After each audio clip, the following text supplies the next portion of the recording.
That's 2 thus far, shooter. Oh, you can count. Good for you. And you can count on me waiting for you in the parking lot.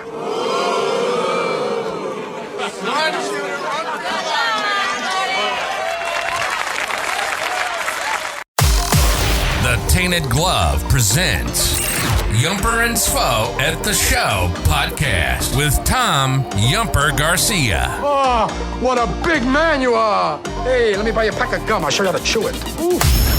And Justin Svo Svoboda. As far back as I can remember, I always wanted to be a gangster. 2 guys from Chicago talking movies.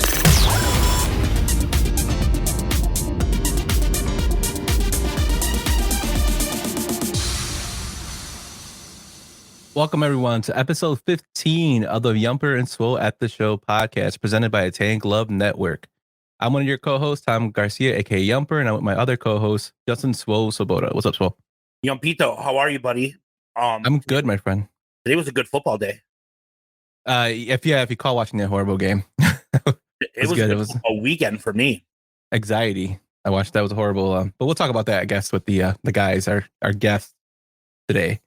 But we got an action-packed show for you today, a long show. We got everything that our fans actually voted on this one, Svo. Yeah, they put a poll out there, and they wanted to talk. This was the topic that they chose, and we're really excited because it's kind of right up my alley, because I'm an idiot, and these movies are for idiots. So I'm excited to talk about them. Yep, so am I. So without further ado, let's get into it. Let's get into it, Svo. Yeah, pop up this up. All right, so we usually begin with our Twitter question. So you want to get into that?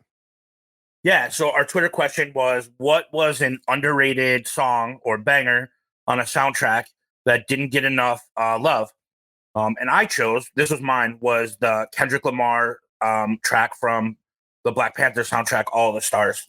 And we had our usual suspects of people replying.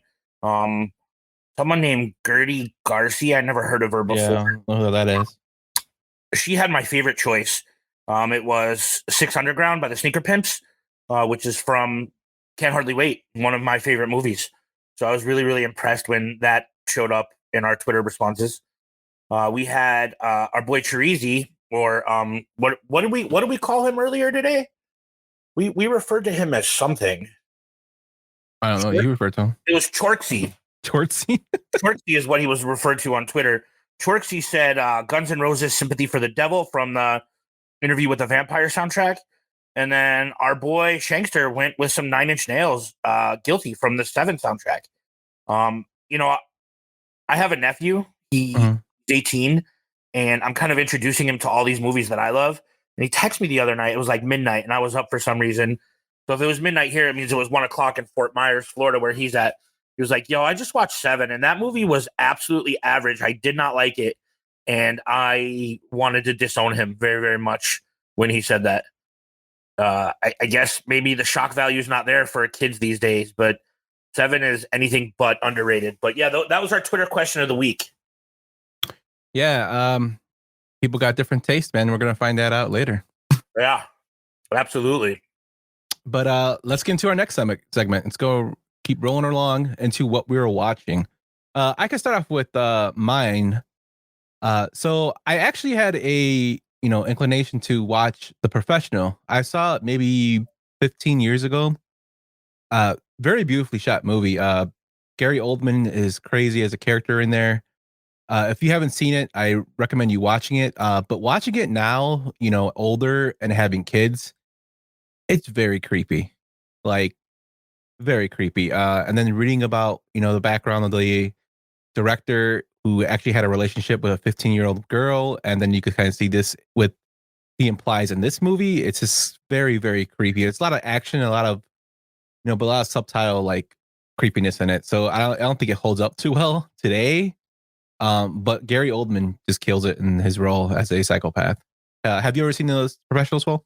Yeah, I remember my cousin Mark was the one that introduced me to The Professional, and I remember liking it at the time, but I was like 15 and I didn't realize, the backstory on some of this stuff. It was also one of my first introductions to Natalie Portman. I liked it. I enjoyed it. I haven't seen it in years, so I don't know how it holds up. Yeah, she's awesome in the movie. It's just the undertones of everything is kind of weird. And the person who plays Leon, I can't think of his name off the top of my head. It's a French actor. He's awesome. He's in I think the Godzilla remake with Matthew Broderick, which is horrible. But he does a great job. He plays as Leon as a kind of a slow guy, but it's still creepy undertones. So why don't you tell me about one of the movies you watched? Yeah. So the other night I was just wanted to hang out with my wife, and she suggested this movie Meet Cute on Peacock with Pete Davidson and Kaylee Coco. And it was absolutely one of the most bizarre, strangest experience I've ever had in a movie. It was like a suicidal version of Groundhog Day, like, if that makes any sense. It was not the romantic comedy that I was expecting it to be. Very, very bizarre. She keeps living the same day over and over again. The day that she tried to kill herself, but she meets Pete Davidson. Very, very strange movie. Not what the advertisements make it out to be. So that was one of the movies I watched. Yeah, and then another movie we both watched actually was the Clerks 3 viewing in theaters, which I released a small little spoiler-free review of it, just to, basic summary of it. I thought it was very good. I went in expecting kind of like the Jay and Silent Bob reboot treatment, to where it's going to show a lot of nostalgia and not be as good as a hold up to the previous installments. But this movie, I think, actually surpassed Clerks 2, in my opinion. I know we might disagree about that, but I think it's very, very good and well written. And it kind of like really puts forward Kevin Smith's story and how he wanted to, have this trilogy end, basically. Very, very good. What do you think about it? I like Clerks 3. It was enjoyable. It was very, very much a biography pick for Kevin Smith, dealing with his own issues. I think some of these characters have run their course, but they've been around for, 20 something years now. But I think it was like, if you're a fan of the View Askew universe, I think it's enjoyable. Way better than Jay and Silent Bob reboot. Yeah, I think they kind of like point that out in the movie too, how like the characters are kind of done. They're not. I mean, in the trailer, they even compare Jay and Silent Bob to R2-D2 and C-3PO. That they're just characters. Their first movie was great, but they're just characters now, part of the franchise. Yeah. But what about you? What was your second movie you watched? The second movie I watched was this horror movie, X, and I really, really enjoyed it. Jenny Ortega was in it. She was in Scream 5. Brittany Snow from Pitch Perfect, and Kid Cudi was in it. And it really was a combination of like Boogie Nights and Texas Chainsaw Massacre. They leave to go film this adult movie on a farm in outside of Houston, and all kinds of crazy shit happens. I highly recommend it. There's a prequel out now called Pearl, and there's supposed to be a third part of the trilogy coming out at some point later in the year. So check this movie out if you get a chance. Yeah, especially since Halloween's coming up, I might actually check this one out. Yeah. But yeah, those are what we watched this week. Let us know what you watched this week. Hit us up at Yumper and Swole on Twitter. Or check us out at taintedglove.com to read all the reviews, blogs, and whatever nonsense we got up there. But let's move on to our segment. So as you know, we have a defensive segment where somebody defends a movie that they love, which other people may not love. So this week's guest, Will, you want to introduce him? Yeah, this is our brother, our boy, Kfidds. He's not going to be singing American Pie for us like he is in this picture, but we're very, very much excited to have him on the show again. We haven't had our boys on since the Oscar episode, our second episode. So welcome to the show, Kfidds. Hey guys, thanks for having me on, and thanks for sharing that amazing picture of me with my shirt off where I was lip syncing to American Pie while in Palm Springs on the 4th of July. You would do the same for any of us. So absolutely. And completely sunburnt. Oh, absolutely sunburnt. Like so bad too. And also a little dandruff in the top there, part of my loaf too. But that's okay. Yeah, Dog took many zoomed in pictures of that. So. Oh man. Very good. Very good. Yeah. Well, so Kfidds, I'm sorry, Swell. Go ahead. Go ahead. Yep. So usually what we do when we have a guest on, we usually ask them a couple questions. We'll throw some questions at you. So fire away, Swell. Yeah, Fidz, I don't know if we've ever asked you these questions, so I'm very, very excited to see what the answer is. The answer is the test came back negative. That's Negative. So we're good there. The cream is sold out. Sorry, we'll have to get it. We'll have to get it from another Walgreens, Fidz. No, Fidz. What movie do you put on when you are under the weather or sick or down?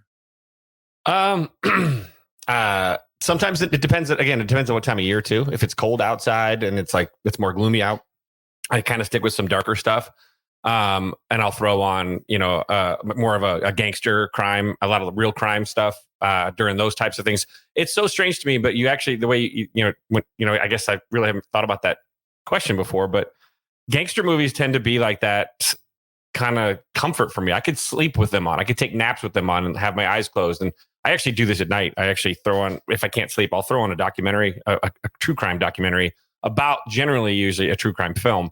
And I'll listen to it while I'm falling asleep. But I think that's probably in the winter. And then in the summer, spring, I mean, my go-to, if I'm feeling like shit, is either Step Brothers or The Natural. And that's because it's a different time kind of season. And it's more jovial. That you go outside and your face melts because the sun's out. So it depends on the season. But those are my go-tos, I guess, when I'm feeling like sheesh. Absolutely. I love that. Step Brothers could be almost anyone's. For me, it's a toss-up between that and Forgetting Sarah Marshall. Mm-hmm. So I love that you said that. Fidz, what movie theater did you grow up going to? Do you remember going to as a kid? So depending on where I lived growing up, because when I was a younger child, I lived here in Vegas again when my parents lived here the first time. And so that was always the Cinedome 6 in Henderson. And that was a giant, if you guys don't know about the architecture out here in the West at the time in the 80s, they had these giant, they were like igloo looking buildings. They were like octagons almost. And they built this theater that had 8 or 6 of these octagon looking buildings for a movie theater. So I remember seeing, I saw Top Gun there. I saw Rocky 3 and, I saw, and Rocky 4. I saw Howard the Duck there and then snuck into, I saw Ghostbusters 2, I believe, and then snuck into Howard the Duck. And I thought I was going to go to prison because I snuck into a movie and I had never done that before with my aunt, my sister. And then back in Chicago, though, it was always Stratford Square or Bloomingdale Court. Those were the two. And occasionally I'd hop on out to I don't know what it's called now, but it was the one Schaumburg place had a pretty good one too. Yeah, Streets of Woodfield. That's where we had our Top Gun event. That's where Schindler's List date night happened. So that was a good one. But yeah, those are, it depended. But and here, here in Vegas too, like when I would come visit, even when I was older, it was Red Rock movie theaters, which don't exist anymore. It's on Charleston. It's actually right near Bonanza, ironically enough. I saw Jaws 3D there with my best friend Chooch. And Chooch kept taking his glasses off because he was the arms floating. He was constantly taking it off because the 3D was freaking him out. But it was raining outside when we saw it too. So everybody was afraid to get anywhere near puddles because we were afraid like a fucking shark somehow was going to get us, which was weird because it's a puddle. But I just remember it was raining. I saw Back to the Future at that theater with my Mima. Actually, I remember that too because there are multiple theaters that you remember going to growing up. Mm-hmm. Yep, the first film experience I ever had was actually Empire Strikes Back in Mississippi when my parents were still in college. My dad was in seminary, and his best friends that there was a couple that didn't have kids, and so they used to basically borrow me. I was like their token kid, and they were great. Arnold and Kathy were like the best. Like I literally put a baseball, but one of those mini bats between his toes one time, and it ripped. It just yanked it. Like I caused them a lot of physical pain. At their wedding, I was actually the ring boy, and I was at some point apparently pulling pins out of the pillow and sticking them into his feet during the prayer. Lots of stuff. And they took me to see Empire Strikes Back. So my first vivid moment of a film actually wasn't with my parents or my family. It was actually with Arnold and Kathy, and they took me to Empire Strikes Back. I would say, 1979? And I still remember to this day, Arnold, because he was a big galoot. He was like, 6'6", carrying me around through the chaos. And it looks, when you see those videos of like Star Wars, openings and stuff back, when you see some of the documentaries, it does have that feel. I have that part of that memory too, where it's just everybody was outside and everyone's wearing their short shorts and their tank tops and they're really bright colored, ring bright colors around their tank tops and the short shorts that were really, really awkward, especially then your socks pulled up to your knees and, having rings at the top of the socks, which I still wear now to this day. But that's my first experience. And it's you can almost channel your great moments of what theater you were seeing too. Like it comes in eras. I know that in college it was always either the theater there on Big Timber in Elgin, because I was at Judson University, or Lake in the Hills. And then of course Barrington 30 was always a go-to, and then the Barrington Dollar Theater. That was high school. I think I saw Ace Ventura like 45 times there. I took every girl that I was in love with to go see Three Musketeers at that Dollar Theater because I thought maybe that would work. It's just just be more in the friend zone. My first job ever at AMC South Barrington, and then the place where I was probably the biggest degenerate was the Square, Barrington Square. You get some Garibaldi's pizza and you go to Barrington Square. Absolutely, got to go Parabaldi's. 100% go to Parabaldi's. That was a start. That was always. We got one more question, Fids. Mm-hmm. What movie do you remember going to see when your parents dropped you off at the theater, like when you were old enough to hang out by yourself with some buddies? Batman, 100%. Batman. Here, great story on this too. When it came out, obviously, this is that we knew that there was going to be lines. You remember that all the media push and everything was that there was lines out the door around the block. You're never going to get tickets. Opening day, right? My parents and I'm like, I want to go see Batman. I really want to see it. My parents are like, well, no, it's going to be too crowded. There's no chance you're going to get a ticket. This is obviously before you could buy, Fandango and all the, the beginning of the online purchase of tickets. So you had to wait in line to get your ticket. And so I actually literally, I'm a sixth grader, I think, at this point. I'm a smart little sixth grader. And I tell them, I go, look, I'll make you a deal, Mom and Dad. All right, if we drive by the movie theater, and I gave them the time because I had the newspaper, and I told them to go, I wanted to go there immediately after the start time of the previous movie. So the Batman at like 1, I said, let's get there at 1 because I figured that, or like 1, I was like 1:15. So it was like 15 minutes after they let in, I told them that there would be no line. I made a bet. My parents were like, okay, Kevin, sure. I go, here's the bet. If this happens, you're buying me and another ticket, and you're going to go pick up this girl I have a crush on. Her name's Karma, and you're going to go pick up Karma, and we're going to go see Batman. And they're like, all right, fine, stupid. And they drive by the theater, nobody there. And my dad to this day still tells this story. He's like, oh, well, all right, well, Kevin's going on his first date in 6th grade. There we go. I won the bet. And so we went and obviously purchased a ticket. And I actually took Karma later on to see Oliver and Company a couple of weeks later. And I went to go get M&Ms for us. And by the time I'd come back, this is so middle school or 6th grade, some guy that had a crush on her walked up to her and asked her to go out with him.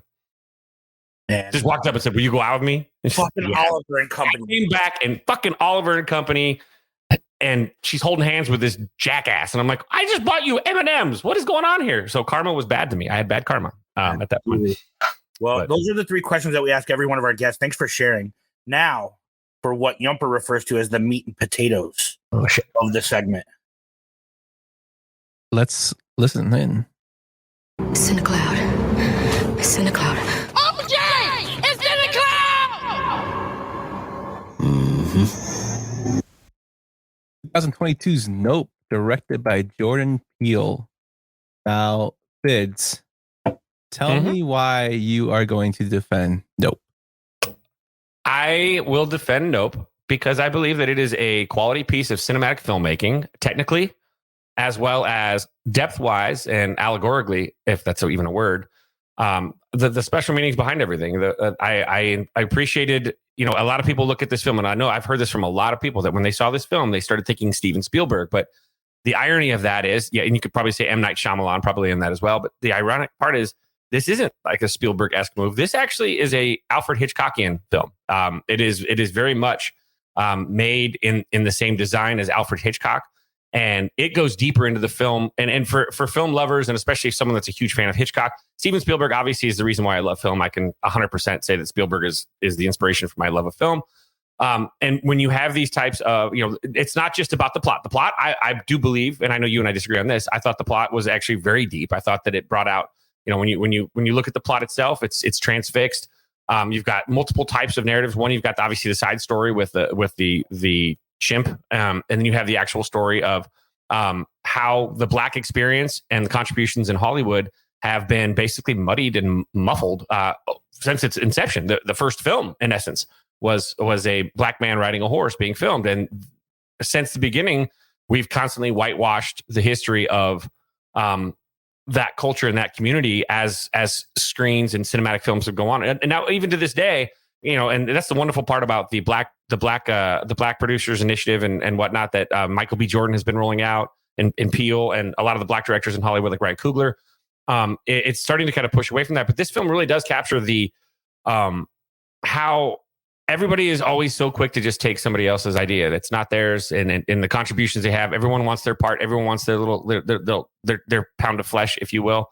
And then of course how the Black experience as directors, and again, this film is not, I think a lot of people came to this film thinking it was going to be a horror film.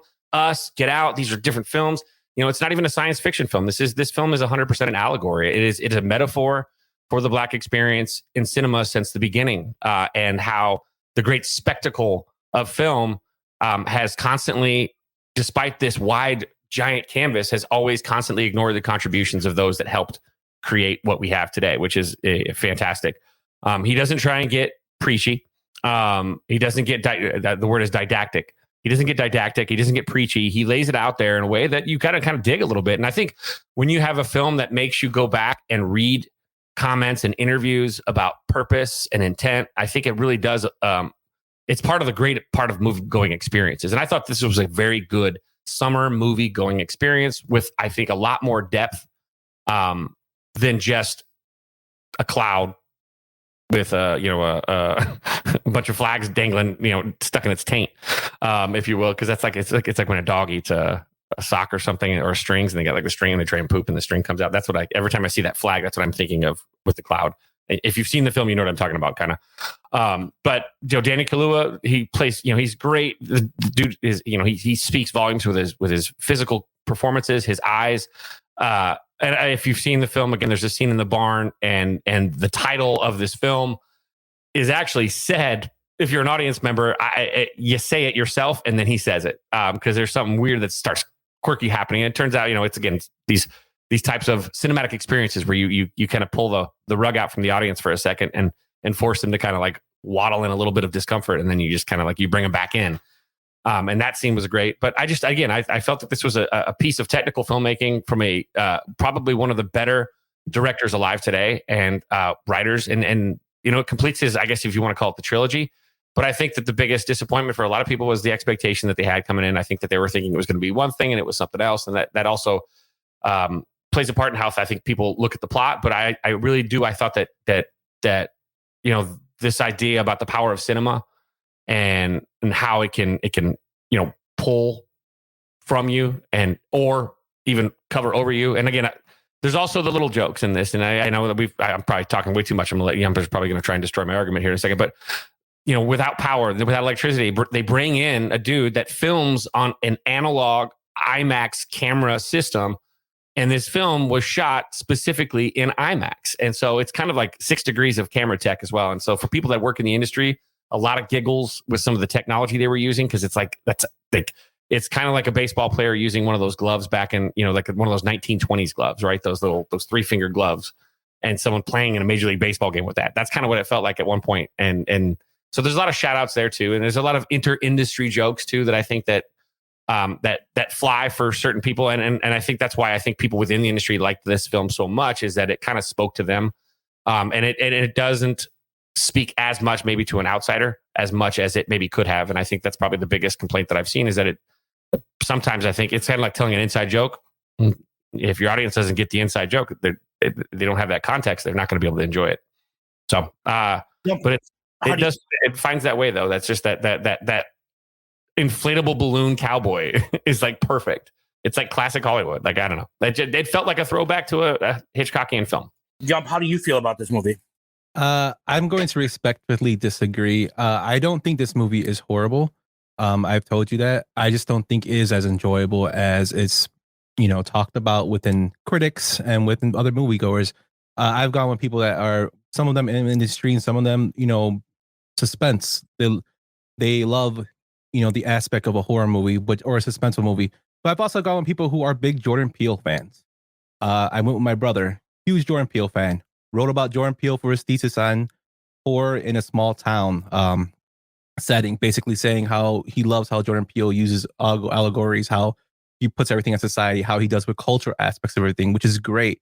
I think when you mentioned about the Black experience in film, although that is shown in this movie, I think it could have been shown more and more prevalent. I think the first part of the movie is basically when they show the aspect of, the speech about how his great grandfather was the first African-American shot on film. and was one of the first horse wranglers was great, but they never really elaborate on that. You have Keith David, who was an excellent actor, and he's basically wasted within the first 15 minutes of the movie. You have Michael Wincott, who is a great actor, who's basically in the movie for 20 minutes. He acts strange. You don't know why he does certain things or certain aspects of why he's doing these things, especially when there's a scene where he says that they don't deserve something that should have been elaborated on. That's what was frustrating with me. I didn't go into this movie expecting it to be scary. Although this movie is marketed, as you can see on that poster, a new terror from the mind of an Academy Award winner. So that's another thing too. I mean, I understand you're saying that people are going with different expectations, but they're marketing it as a scary movie. I went in this thinking as a way that Jordan Peele is going to show something with society. And he does have that in here with the treatment of animals and how animals how even, because it's going deeper than that, how mankind or humans think they can control animalistic instincts, how people are just basically, pushed out of the way, who are even looked upon, people of color, people who actually help out make films what they are, the people who don't get enough respect, the people who are pushed to the side, who are just there, just the way OJ was treated when he was on the film set. He was just looked at as the guy who had the horse.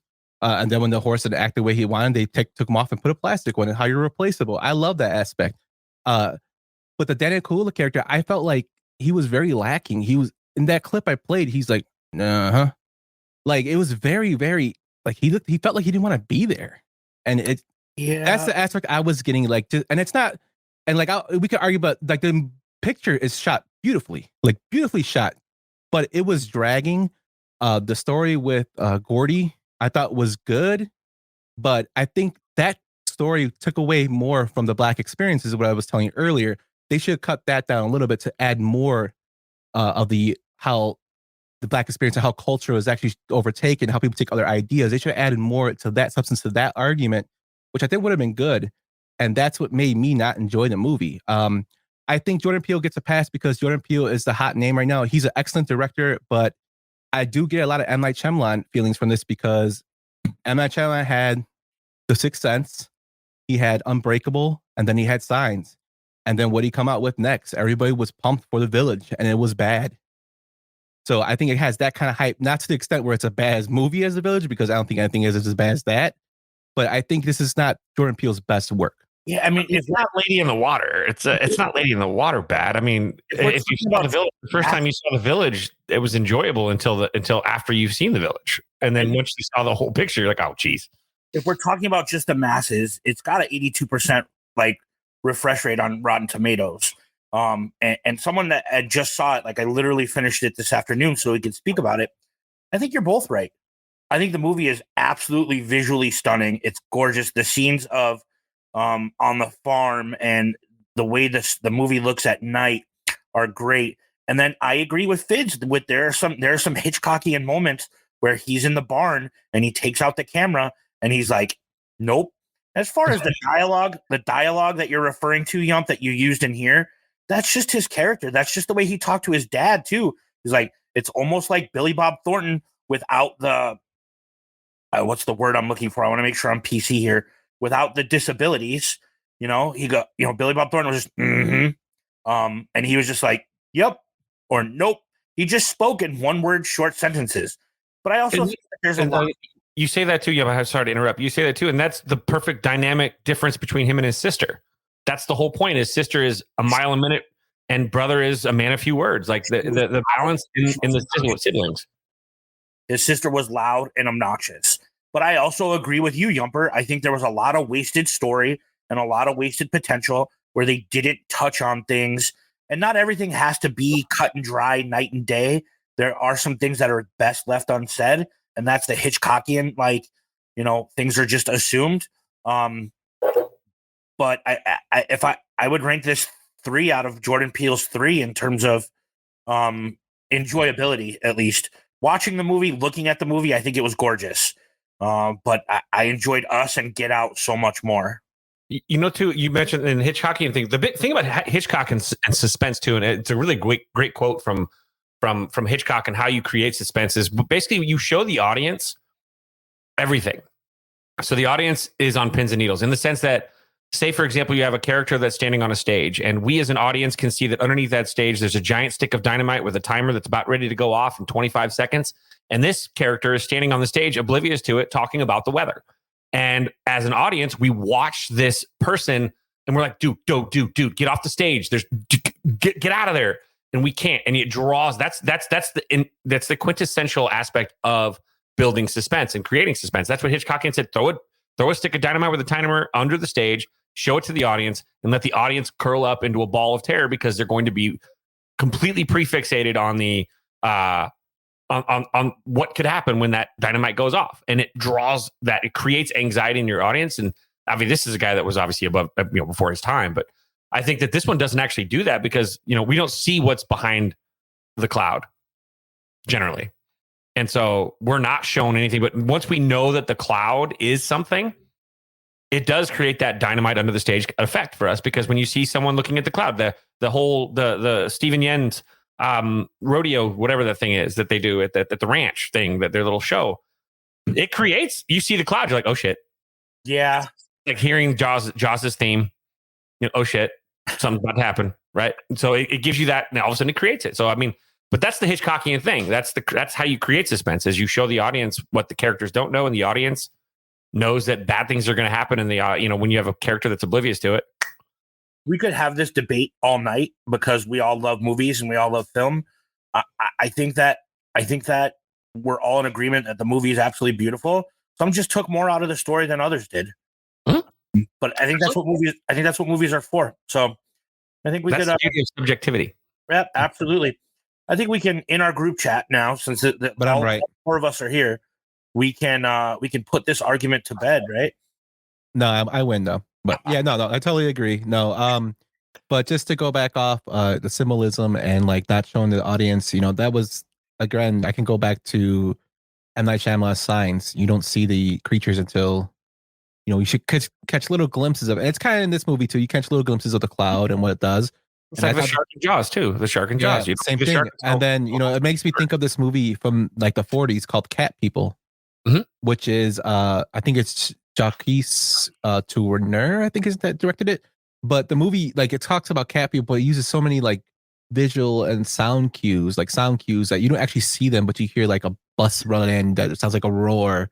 Like, I think that's like a beautiful callback and homage to good filmmaking.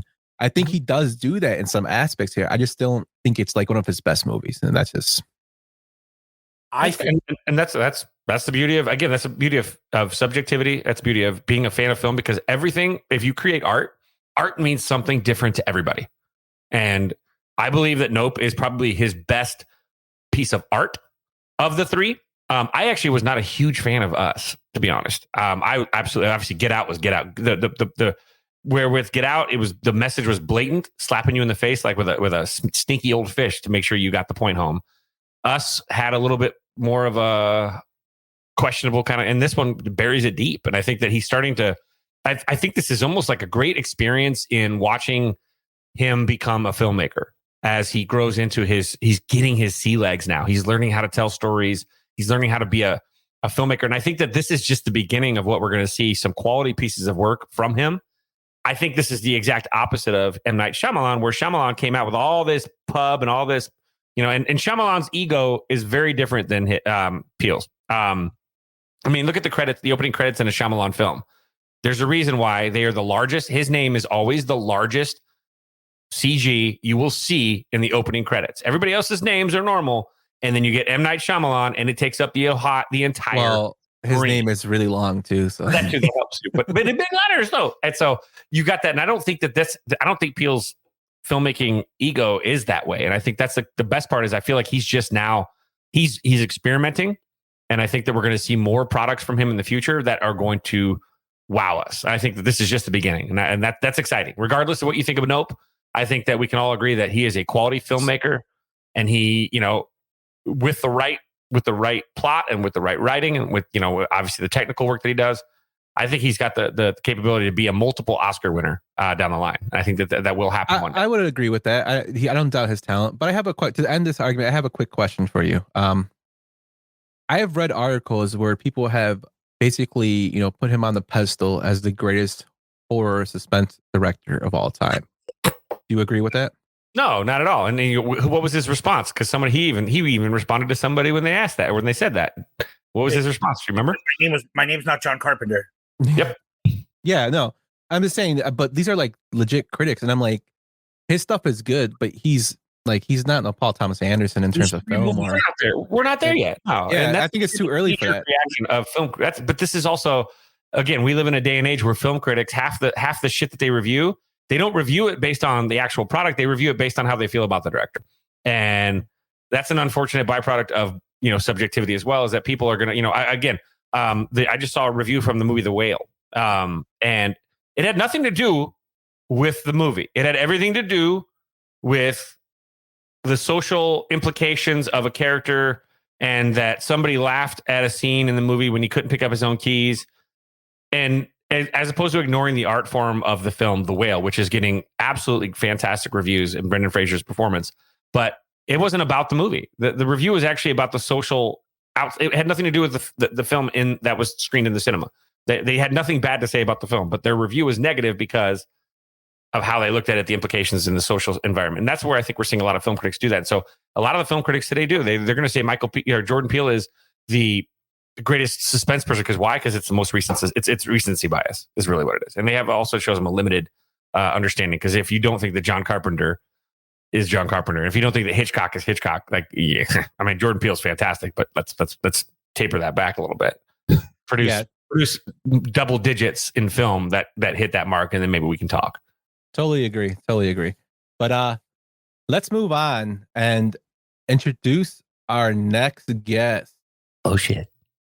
So this gentleman, you can find him in the section of the 108. He's a 108 OG. He has a great show that shows some collections and memorabilia stuff on this website called the taintedglove.com.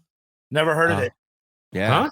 I don't know. He's also the Mrs. Aloha Mr. Hand is Jennifer Aniston. She just doesn't know it yet. But let's introduce Mr. Aloha Mr. Hand. Aloha, Mr. Hand. Hey, fellas, how's it going?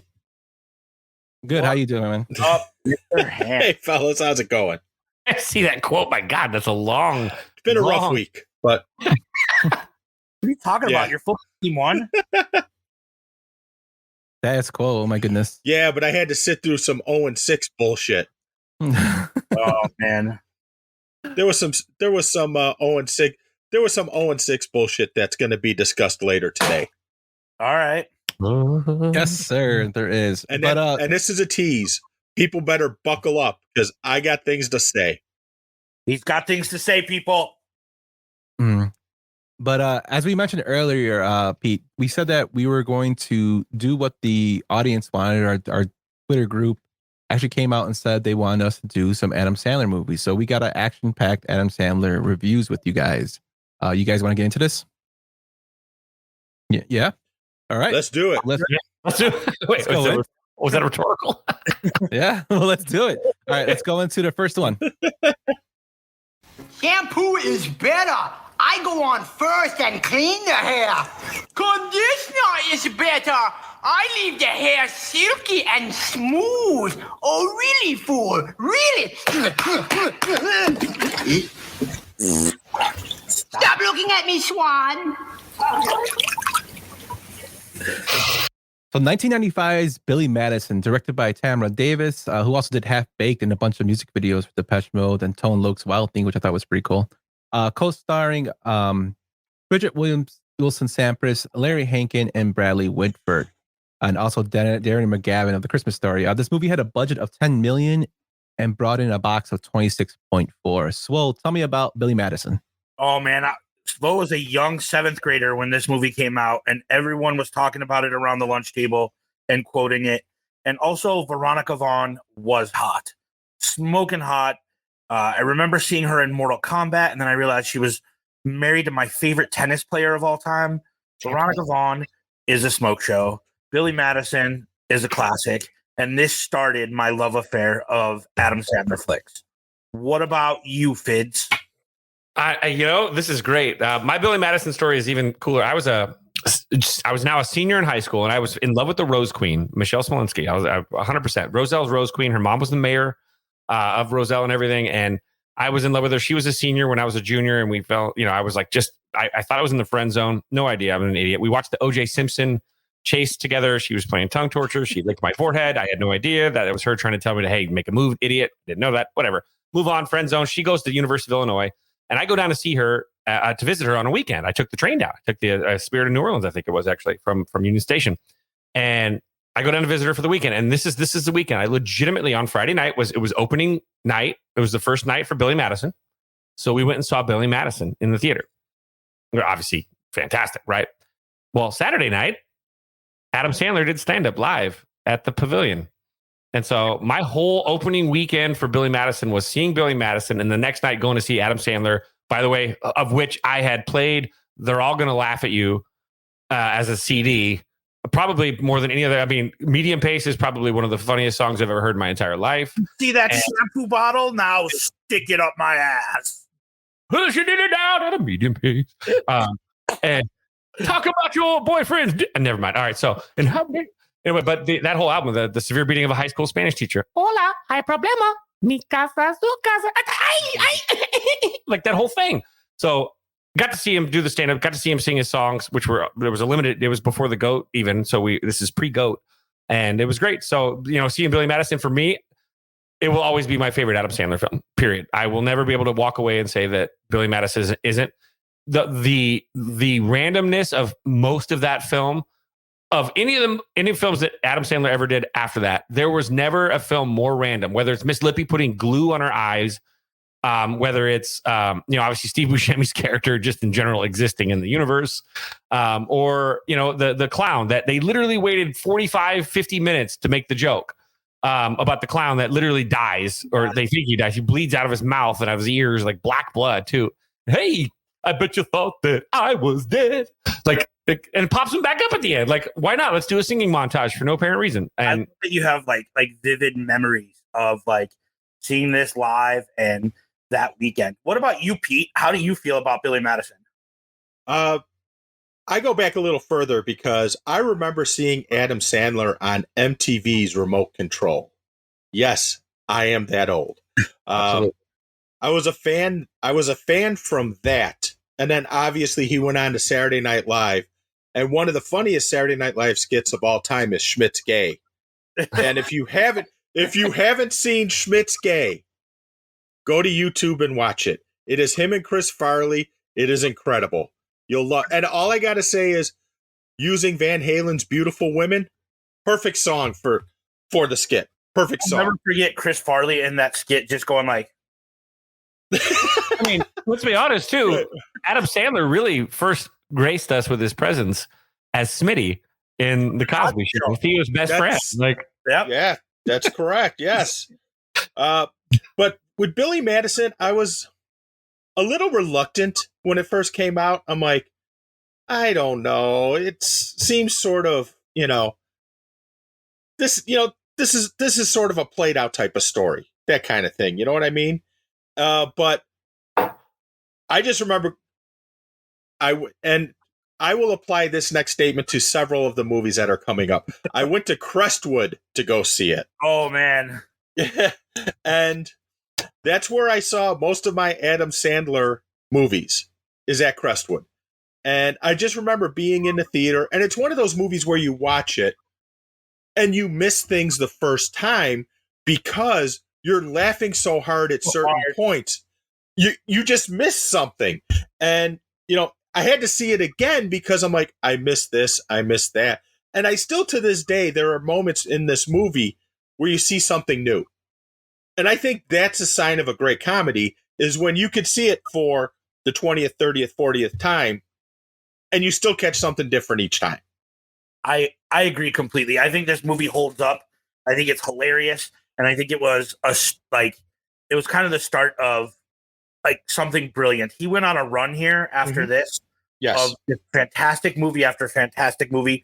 And yeah, there's some shitty movies in there, according to critics, but fanboys love his movies. Yump. Fuck the critics. Fuck the critics. Because it's about And this is one thing that drives me nuts about critics. I remember at times I would read a review and say, oh, this movie's so great, 4 stars and everything. I go see the movie, I'm like, this fucking sucks. Because there's times where you want to go see a movie and just forget about what's going on in the world and laugh your ass off. I love that you said that because I think that ties into an article that Kfidds wrote this week. Oh, look at that. I love that. That's a question that we asked on the pod. Thank you, Jackie. This is the first movie you saw in the theater without your parents. But anyways, like Kfidds wrote an article about the power of the theater and about how going to the theater is like this magical experience. And I'm not going on a Nicole Kidman rant here. I'm not. Shit. I'm about to back you. But you shut your phone. Heartbreak never felt better in a podcast like this. Especially now where you have your cell phone and you have information at your fingertips 24 hours a day, 7 days a week. You shut your phone off for 2 hours and nothing else matters but you and the screen. So I love that you said that about not just Sandler movies, but movies in general. Yump, you're the one that hasn't touched on Billy Madison. This is like one of my favorite, probably comes down to probably my 3rd favorite Sandler movie. My favorite is going to come up soon, but I just love me and my brother still quote this to this day. Carl, I think Norm Macdonald knocks it out of the park in here. That's Frank. Yeah. Especially the part when he's sitting at the pool and he's like, hey, Billy, and he's like, where's Billy? And they're like, dude, he's at school. Oh, yeah. Oh, yeah. Most underrated line of the entire movie. I got this shirt from Frank. Yeah, and he lifts it up. It says Frank. Are you some kind of moron?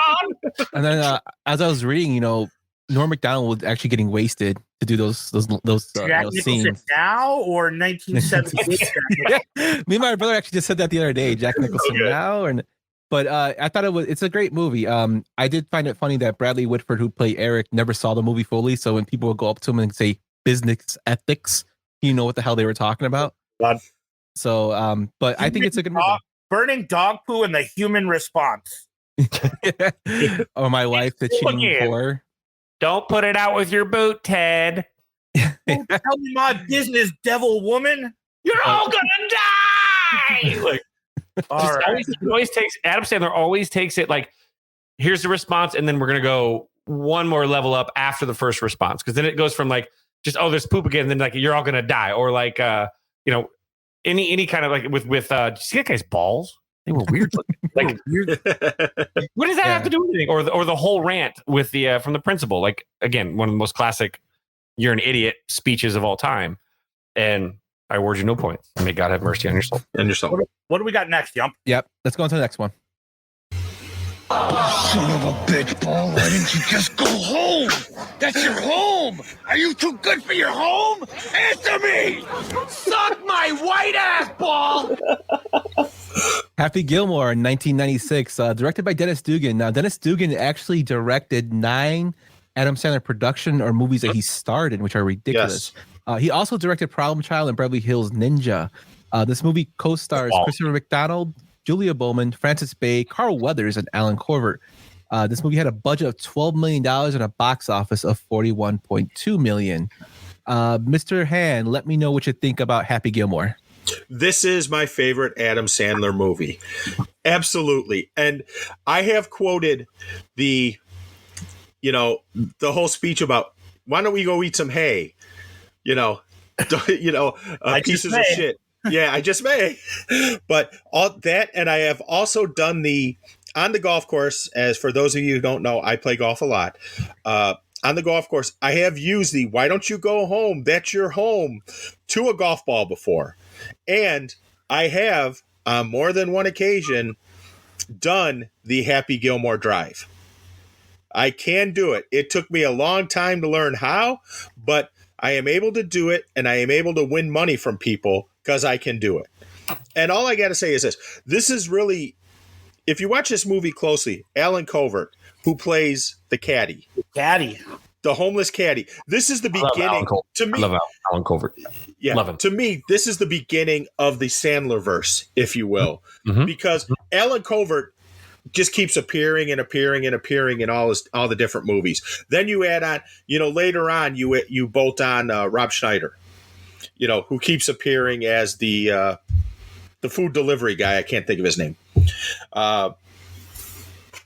So This is my favorite Adam Sandler movie. As I said, for Billy Madison, I did go see this at Crestwood. There's another one I went and saw at Crestwood. And like you said, also Dennis Dugan, him working with Dennis Dugan multiple times. And you could see the rapport that they had in this movie and how it translates to other movies down the road. Well, Dennis Dugan always has a cameo. He's the PGA, head of the PGA Tour in Happy Gilmore. Yes. And he's in Big Daddy, he's the parent. Or he's the guy at the house when they're trick-or-treating. Right. He's like, hey, next time be prepared. Yeah. We got exactly here, man. Do the right thing.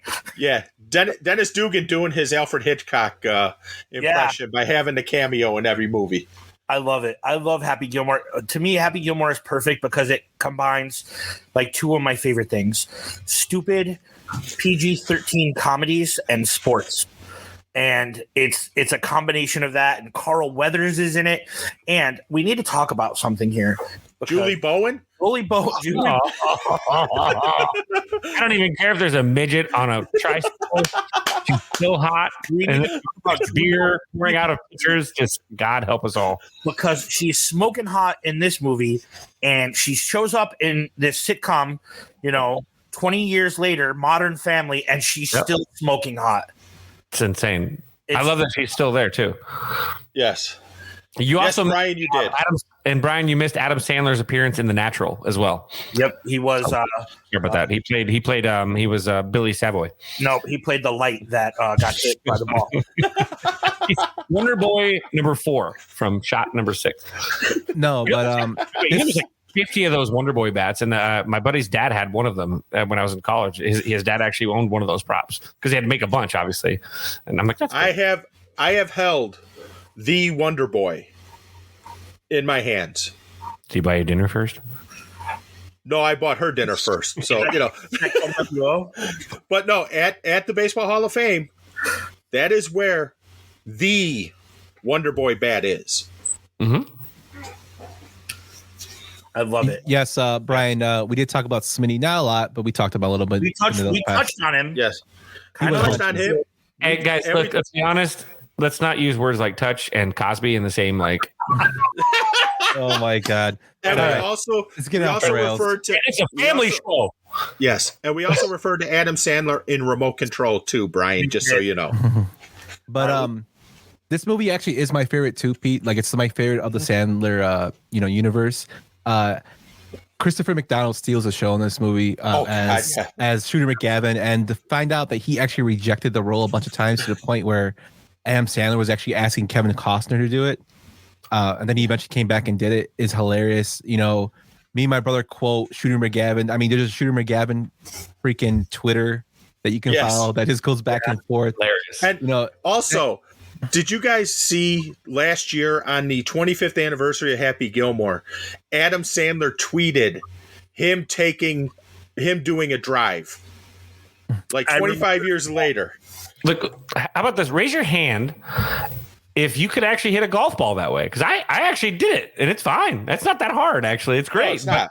How often did you try it at the driving range and knowing that dude, like the club pros, like down there going, that stupid fucking movie. Every time people come out here now, they're doing that stupid walk into the fucking ball, and they're stepping into their swing, and they're hitting the people 5 feet down the range because they're missing off the end of the tip, and it's hitting some guy in the butthole. Like I don't know how many times so I can tell you where I did it. Crestwood. I can tell you. No, not at Crestwood. That's where I saw it, but close. At the Hickory Hills Executive 9-hole golf course on hole number 8, because it's secluded. That's where you can practice it. And if you're like me, cheap, you go there on like a Sunday afternoon, and you buy for like $15. You do the Twilight Golf. No one else is there, so you can work on your game, and you could work on that too. I like it. All right, guys, let's move on to the next one. My favorite Sandler flick.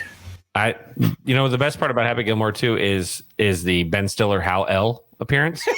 I want to make sure we cannot if I'm on this podcast, we cannot acknowledge Hal L. because you're in my world, Grandma. I will put you to sleep, or you will go to sleep, or I will put you to sleep.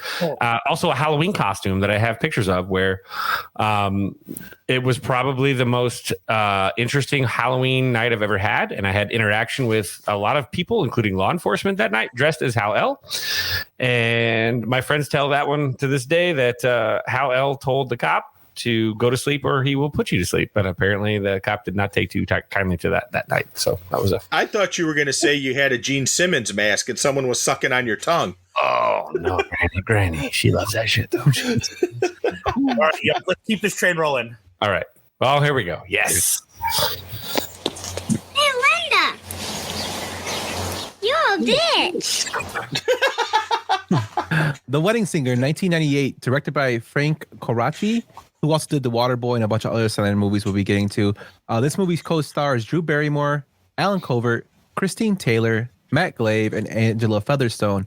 This movie had a budget of $18 million and a box office of $123 million. So this is Sandler's first big blockbuster. Swole, tell me about The Wedding Singer. The Wedding Singer to me is the poster child for romantic comedies and what they should be. It's funny, it's goofy, it has a fantastic soundtrack. Drew Barrymore is an absolute smoke show at her peak in this movie. The supporting cast with Alan Covert and I think Frank Coraci is in the movie as well as his brother-in-law. The references to everything that happens in the 80s, like nice picture, Freddy Krueger. Thank you. I just think that this is the ideal romantic comedy, and Sandler and Barrymore have this chemistry that's perfect, and I love it. And it's my favorite movie. I saw it with my best friend Mike in the whole world while my dad was in the theater next to us seeing Primary Colors with John Travolta because I worked at AMC South Barrington and I could get whoever I wanted in for free.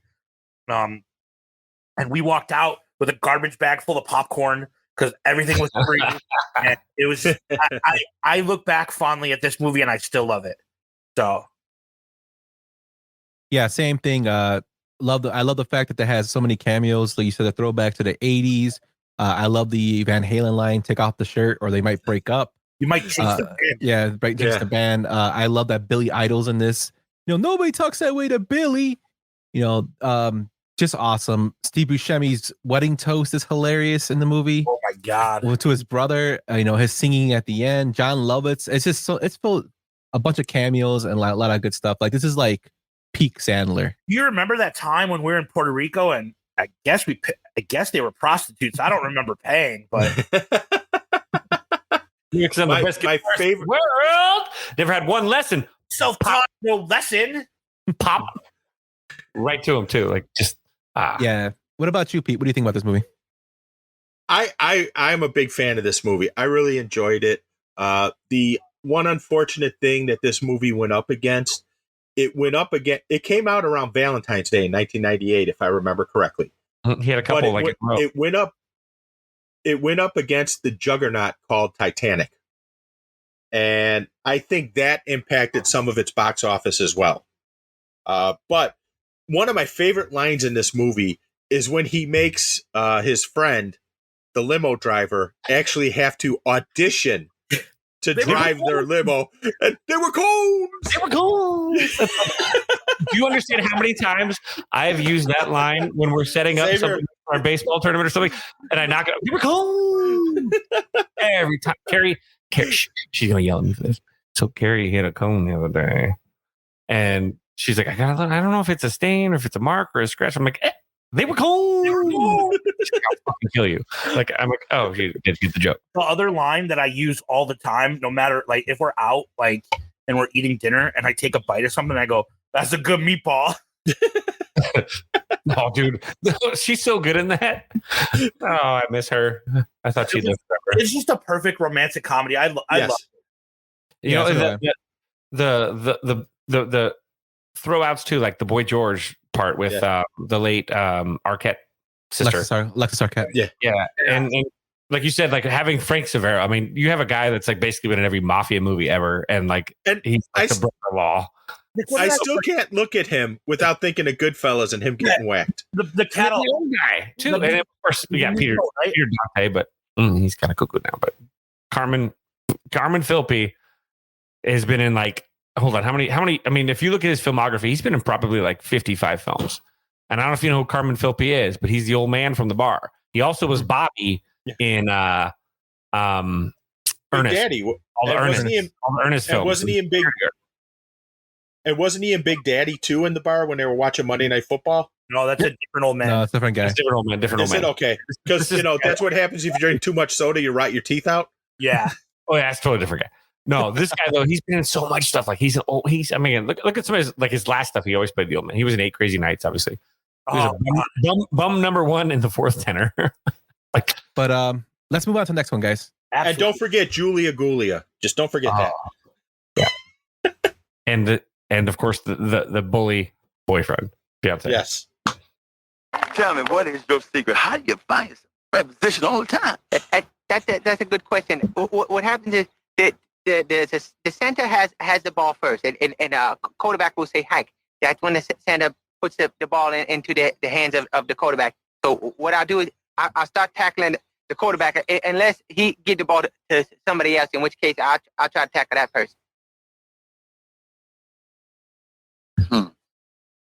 Gentlemen, which brings me to my next point. Don't smoke crack. The Waterboy, made in 1999, directed by Frank Coraci, who co-stars Kathy Bates, Parcel Bulk, Jerry Reed, and Henry Winkler. This movie had a budget of $23 million and a box office of $198 million.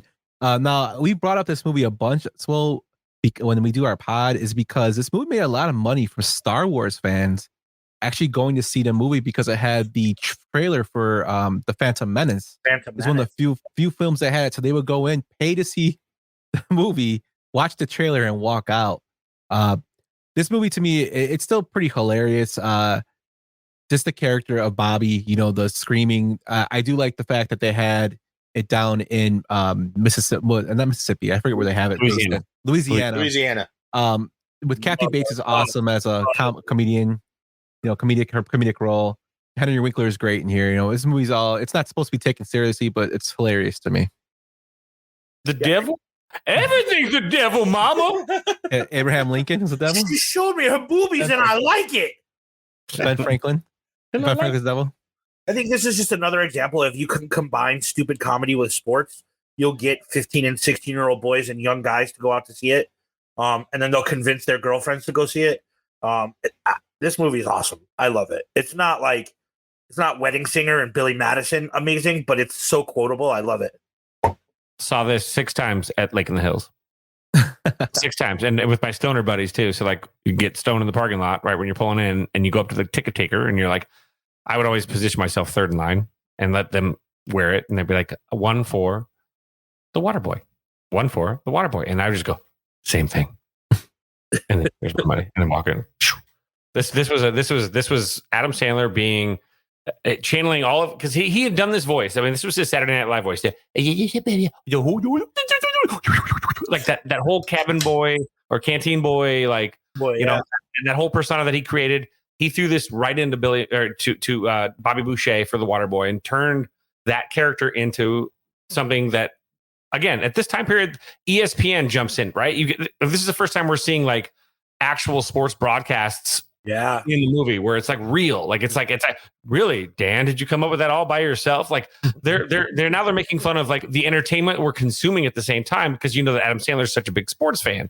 And you have this whole thing, and again, the hitting and the violence, because everything that Adam Sandler did in his early career was predicated on like unnecessary violence, which was awesome. Whether it's Billy Madison, the dude trying to cut a guy with his skate and beating the shit out of Bob Barker.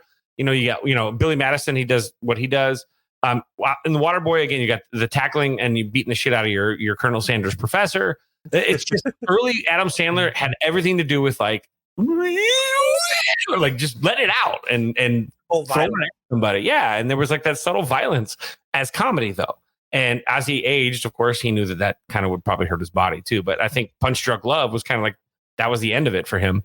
But we'll get to that. Hey, don't get ahead. Well, I know, but I'm saying the violent era of Adam Sandler films, I think that was about where it kind of like, that was the peak. That was the end. Yeah, this is still peak. This was peak. I think Sandler. The Wedding Singer started a run though, right? It went Wedding Singer, went Waterboy, and then what's next, Yump? Let's move on to our next movie. Sure thing, sir. Can I say one thing before we move on? With The Waterboy, I went and saw it the night it came out. I was working in Schaumburg, and I went to the old Schaumburg Theater to see it the night it came out because traffic sucked to try and get home. But then they made the announcement about the Star Wars Phantom Menace preview. You could either see The Waterboy or Meet Joe Black. And I had absolutely no fucking desire to see Meet Joe Black. So I went and saw The Waterboy again just so I could see the preview. Meet Joe Black, 3 hours of hell. Let's go into the next one, guys. Anyway, I think Mr. Koufax should be acquitted of all the charges. If OJ can get away with murder, why can't Sonny have his kid? This guy knows what I'm talking about. No more questions. No more questions. The best part about that clip is that you actually hear Adam Sandler break character and say, "No more questions." No more questions. So Big Daddy, made in 1999, directed by Dennis Dugan, co-starring Joey Lauren Adams, Jon Stewart, Leslie Mann, Cole, and Dylan Sprouse. This movie had a budget of $34 million, and it made a whopping $234 million at the box office. This movie is actually where Adam Sandler met his wife. She plays the waitress at the bar with when they go see the Jets game. But this another movie I thought was great. This movie actually was first supposedly supposed to be starring Chris Farley, but unfortunately he passed, and Adam Sandler took it as one of his vehicles. Adam Sandler has gone on saying that this is probably the closest you can see him as a father.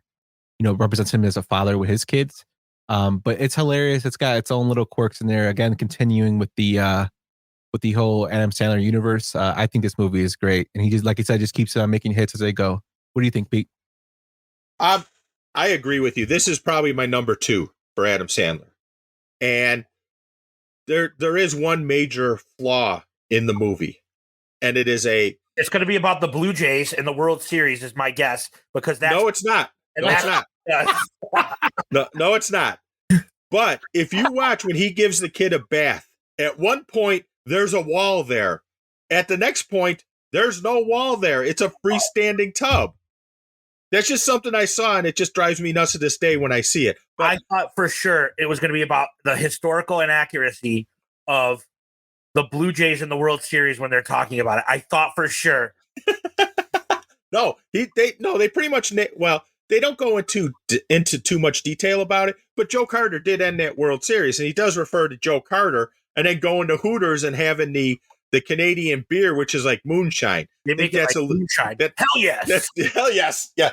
A little exaggerated, but the moonshine part, a little exaggerated, but whatever. But no, I think this is what, like I said, this is my second favorite movie. One thing I'll say about this movie, this is what I was actually watching at midnight when 1999 became the year 2000. I was working for IBM. I was getting paid triple time to sit in a quote-unquote war room in case there were problems with the Y2K conversion. Wow. All we did was sit all night and watch movies. We watched this. No, never mind. Yeah.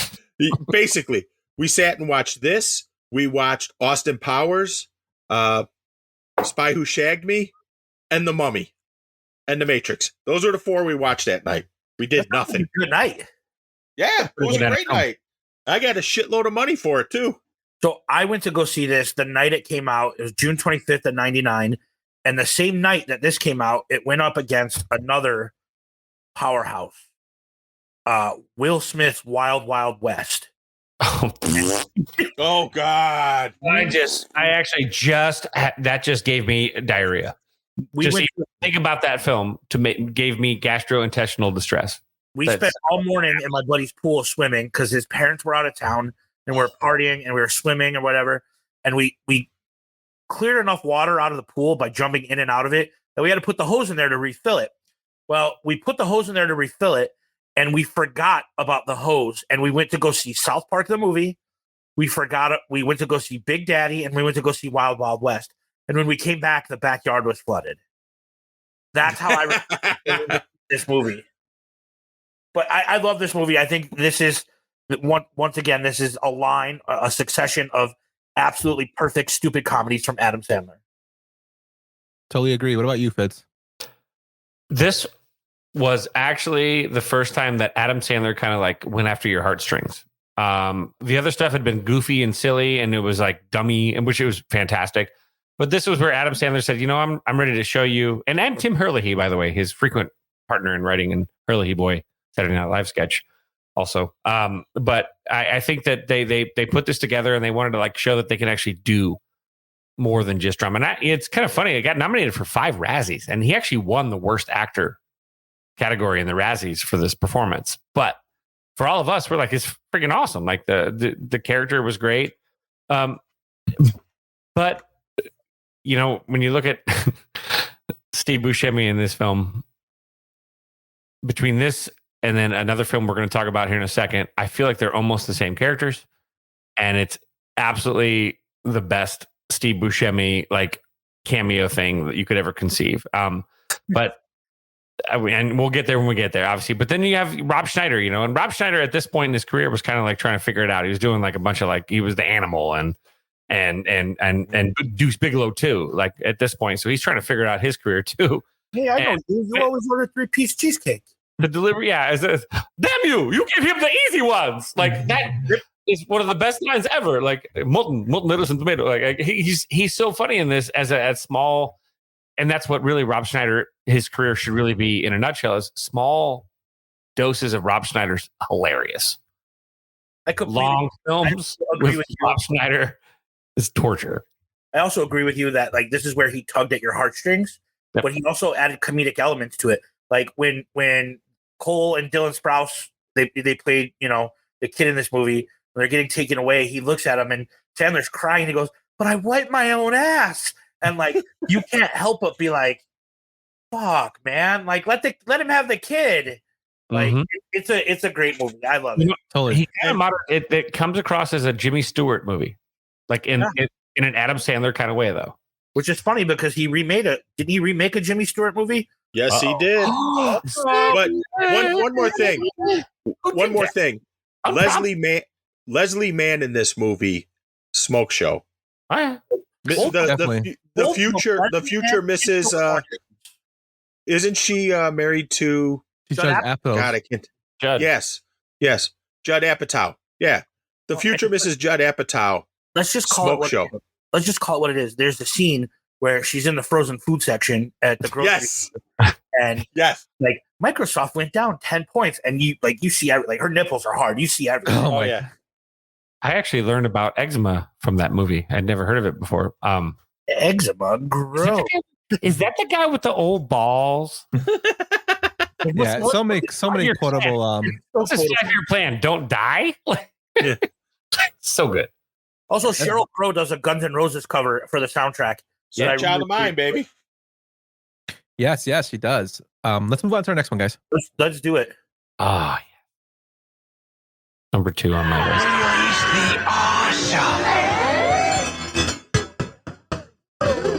What you do is put it in your mouth and let the meat slide down your throat hole. Not you!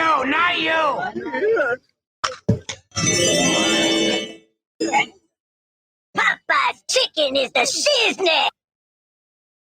1999's Little Nicky, directed by Stephen Brill, who did the Mighty Ducks franchise, Heavyweights, Ready to Rumble, and a couple other Sandler flicks. He also did Without a Paddle and Movie 43. This movie co-stars Patricia Arquette, Rise Ifrans, excuse me if I didn't say that right, Harvey Keitel, Tiny Lister Jr., and the great Rodney Dangerfield. And Quentin Tarantino. Yes, Quentin Tarantino as the preacher. That was almost our quote, but I took that one away because it was too long. This one had a budget of $85 million, and this is one of the first movies for Sandler that actually didn't make enough at the box office. 58.3 at the box for this one. Fitz, tell me about Little Nicky. This is my second favorite Adam Sandler film of all time. I don't know if it's Beefy, the bulldog that speaks with Satan's power, whether it's the fact that his heavy metal obsession, and then we realize that when you play Chicago backwards is when you get "We Will Spill the Blood of the Innocents." But this whole film is just so it's again, it takes all the Ozzy Osbourne actually like eating a bat's head. Like it just plays on so many of the fun tropes of like hell and death. And I think that when we can make fun of death, I think we've got good comedy. I think death comedy is really good because again, we're all going there sometime sooner or later. Mm-hmm. And I think we can joke about it a little bit. It helps us at least kind of like laugh. And this one's great because you've got like the biggest idiot son who actually isn't an idiot. He's just a sweet kid who get in the flask. Like my dad's in hell. He's falling apart. Like, when we get old. Right. Yeah. And these, and again, you've got, Arquette again. She's playing another Arquette in an Adam Sandler film, and just the playfulness and how they they mess around and how they take the tropes. Adam Sandler at this point is looking at all the things that we're so used to and just saying let's make fun of it a little bit. And this one just plays with all the tropes and it to me again it's the name of this podcast today is the Popeye's chicken is the Shizznit. He literally tames the demons of hell with Popeyes. It was that easy. I think one of the most underrated like lines or moments in this movie is not on screen at all. It's the end credits or the post whatever where little Nicky's mom remarried her aerobics instructor in heaven, Chris Farley. And like after all this time, like he still misses his buddy and he still wants to shout him out. And he said before that if Chris was around, he would have been in Grown Ups later on, Mm-hmm. This movie's so fucking dumb and goofy and funny and like he brings the rapping pastor again into the church and Tarantino. I love Quentin Tarantino's in it playing a religious zealot. Like I love it. I love this movie. I showed it to my wife and she hated it. And you also get to see a scene where Hitler gets a gigantic coconut. Pineapple shoved up his ass as deserved every day. And I love that it's timed every day. And tit head. Yep. Oh God, Kevin Nealon. So Kevin Nealon, tit head. Another great comedian. What do you think, Pete, about this movie? Not one of my favorites. The voice just was throwing me off. Hey, it sounds like a freaking pervert or something. I don't know. And hey guys, but it does sort of remind me of someone we all know, but I'm not gonna go there. Trixie, Ixo or whatever the hell it was. But the hairdo just fucked me up too. Oh my God. Goofy fucking hairdo of his as well. As someone who's follically challenged, I am envious of it because there's hair there, but I would try and do something more with my hair if I had any. I think the cameos are fantastic too, right? Yes. Like, the cameos, I think, redeeming factor in this movie. Yeah, like you have Ozzy, and then he's like, cover Winkler and bees. Poor Henry Winkler. By the way, the only person the Tainted Glove follows on Twitter now that Betty White has left us and her account no longer exists. We only follow Henry Winkler. He is amazing. Well, that's because he has that kick-ass Roy Orbison tattoo. They don't even follow us. Nicest human being alive. So nicest human being alive gets the follow. Betty White was here. She's not alive. So now it's Henry. It's Hank. Yep.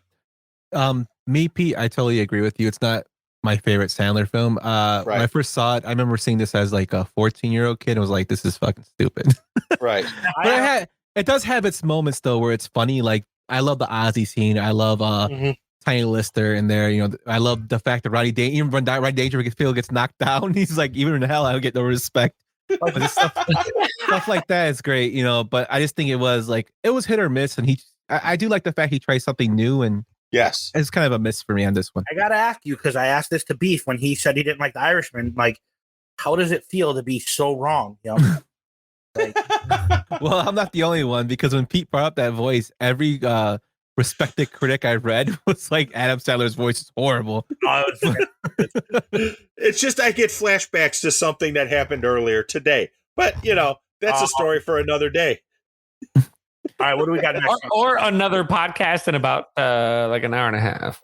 Yep. Let's go. Let's move on to the next one. Right back up. Let's go. He was always the best speaker in school. Easy. Wait, Your Majesty. Thought we were watching Scooby-Doo. Mr. D's, made in 2002, directed by Stephen Brill, co-starring Winona Ryder, Peter Gallagher, Jared Harris, and John Turturro.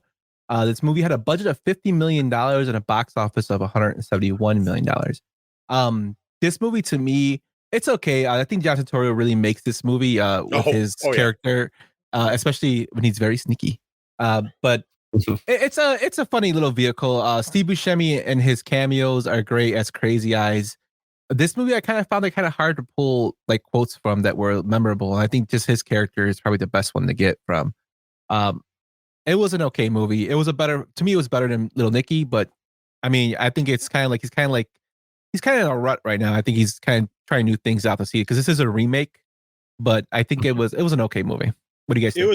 It was a remake of a Frank Capra movie, if I remember. Mr. Deeds Goes to Town. And so you have to understand, by the way, Adam Sandler and Jim Carrey both actually are like diehard Frank Capra fans, by the way. So the fact that their films mirror Frank Capra is it actually is with purpose. Like this was a bucket list thing for Adam Sandler. So I just as you brought up Frank Capra, thank goodness. That was really this is 100% his Capra like love homage. Yes. But my favorite scene in the entire movie, and let me take a step back.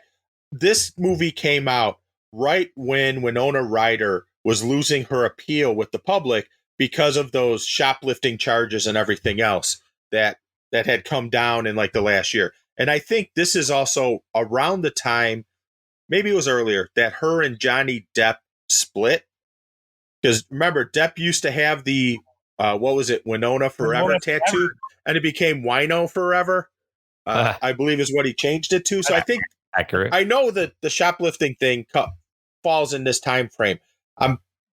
Think the Depp thing may have been a little bit earlier, but not much. But my favorite scene is when John Turturro finds out at the end that he's the heir and the dance that he does. He's the best. His character in this film. Please, I love feet. Like, yes. Sir, I fear you underestimate the sneakiness. Like his everything. He adored Hawaiian Punch. Oh God, everything that he does in this, like his. I'm actually more shocked that there were never, because this is actually like the beginning of the Turturro and Sandler relationship, by the way, where he plays fucking hilarious characters for Adam Sandler. But Turturro in this, like his character deserves its own film now at this point. I want to know what happens to him now that he has inherited all of this fortune. It's like $40 billion. I don't know. Maybe I'd be higher Rex Ryan. I don't know, but maybe I love Sandler more than you, Young, because I think this movie is fantastic. Like I loved it. I think it was funny. I think that Alan Covert in the shower trying to sneak pictures of him and get insider information. Providing you stop sudging your ass. Yeah. And then the Peter Gallagher on the plane ride, and he's like, when they just like he just talks about stupid shit throughout the whole movie. He's like, I try to make my own Frosties at home. I can never get the consistency right. Congratulations, you have a spastic colon. Cecil. No, it does have its moments. I mean, it has the John McEnroe scene where they go out and they start throwing shit at the cars. They go jumps the car. That part's hilarious. I just don't think it. I think it's. I mean, it has its moments. I just don't think it's like top Sandler. But I mean, what do you want it to do? Yump, like jerk you off under the table? Yes. God like, damn it. Well, yes. He likes feet, so don't estimate the sneakiness next time you. No, but I do love John Turturro. But he's so good in this. He really is. Let's move on to the next one. You're fired. Sorry. How about $1 million? Okay. Oh, You gotta be kidding me! Yeah! Now say what I told you. Eat that nut strap, bitch! 8 Crazy Nights, made in 2002, directed by Seth Kearsley, who actually did the Dilbert TV series along with the Where's Waldo TV series that were animated. Co-starring Rob Schneider, Jackie Sandler, Austin Stout and Kevin Nealon. This movie had a budget of $34 million, and again, it fell short at the box office, making $23.8 million. Swole, tell me about 8 Crazy Nights. So 8 Crazy Nights came out at a time when I had to go and stay with my mom in Indiana, and I came back to see my friends, and we wanted to go see it. And my buddy and I went to go see it, and we love Adam Sandler movies, and it was a stupid Christmas animated movie. And it's not great. I watch it every year on Hanukkah because my wife and I have a Christmas movie draft, which we can discuss on like later on in the season. But the thing that makes me love this movie, and you guys know me and everybody knows me, is that Blink-182 wrote a song specifically for this movie called I Won't Be Home for Christmas. And it was their first Christmas song. And it was this beautiful pop punk like Christmas song about spending the night in jail and unwrapping a guy named Bubba's package. And it's hilarious and I love it. But that's why I love this movie, is the Blink-182 Christmas song. I know they're not like child rapists like the Red Hot Chili Peppers, but I love them, you know? Swole, you go too far sometimes, my friend. Way too far with this comment. Really pop punk fan. I didn't even say anything, and I said Blink-182, and you look down and shake your head in disgust. I was reading I'm something. not watching, but I am, and I saw it. Oh, well, I wish Nam was here to talk crap. Watching the 49ers game, you leave him out of this. This movie, 8 Crazy Nights, not 8 Crazy Bands. Let's go. This movie wasn't my favorite again with Sandler. I think it's nice that he tried something new. The voice of Whitey was super annoying. Like this more like exaggerated, but this movie was okay. It was like hit or miss for most people. It is what it is, man. Like if you're like hanging out with family at Christmas time and you need to put something on in the background while you guys open gifts and leave it on mute, that's what it's there for. How did this movie have that big a budget? I don't know, because it's a fucking animated movie. Like, how do you have a $30 million budget on a movie? That movie had I watched that movie and I go, that's about a $8 million budget. Well, I guarantee you 20 of it was Adam's like salary. Yep. It was a salary. That was a salary-based animated film. That budget was failed. That was. It's not like it was cutting-edge animation. My wife's gonna chime in when she listens to this because she fucking hates this movie. I don't like it either. I actually. It's not great. It's not great. This was my first Adam Sandler swing and miss. Like for me, like I hadn't disliked or not like appreciated any. This one I was like, oh, you're really mailing it in, bro. Like mail it in.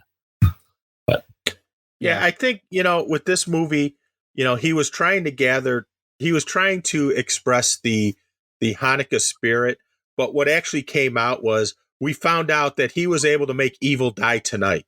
Oh, he got it in there. Oh my God. Slid it in. Not as subtle as Big Ben or Ben Affleck, but he slid it right in.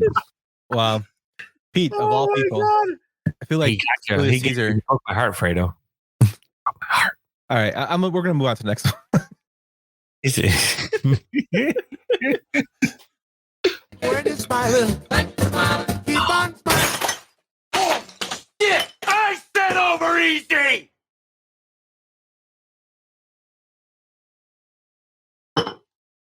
Now, why did I do that? Because I refused to spoon with you last night? Anger Management, released in 2003, directed by Peter Siegel, who also directed Tommy Boy, 51st Dates, Naked Gun, 33 1/3, Get Smart, and Grudge Match. This movie co-stars the great Jack Nicholson, along with Marissa Tomei and Alan Covert. This movie had a budget of $75 million and a box office of $195 million. Fitz, tell me about Anger Management. You said it. 2 words.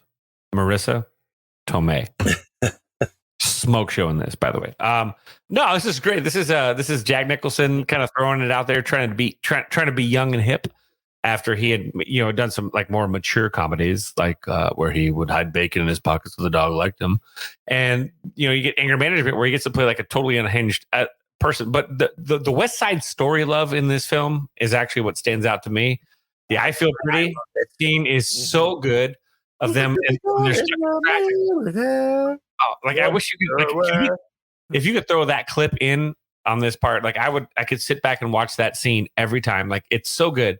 And or the scene where he's got, at this point especially, I love her so much, and she's wearing the Boston Red Sox underwear. Oh, Heather Graham. Heather Graham.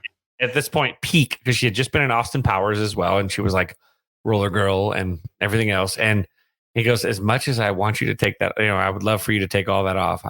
It stands for everything in this world that I hate. Hilarious. So like that good. This is a good, stupid, fun. It's what we expect from Adam Sandler. This is vintage him. This is good stuff right here. It's not preachy either. It's just let's rock, let's be stupid. And at the end he comes to and of course Woody Harrelson's character and that whole the cameo by Woody is awesome. That could not get made today. Yeah, no, but that's the thing is it's just humor, and they're just being them, and that's what this one hit that though. This was a big bump.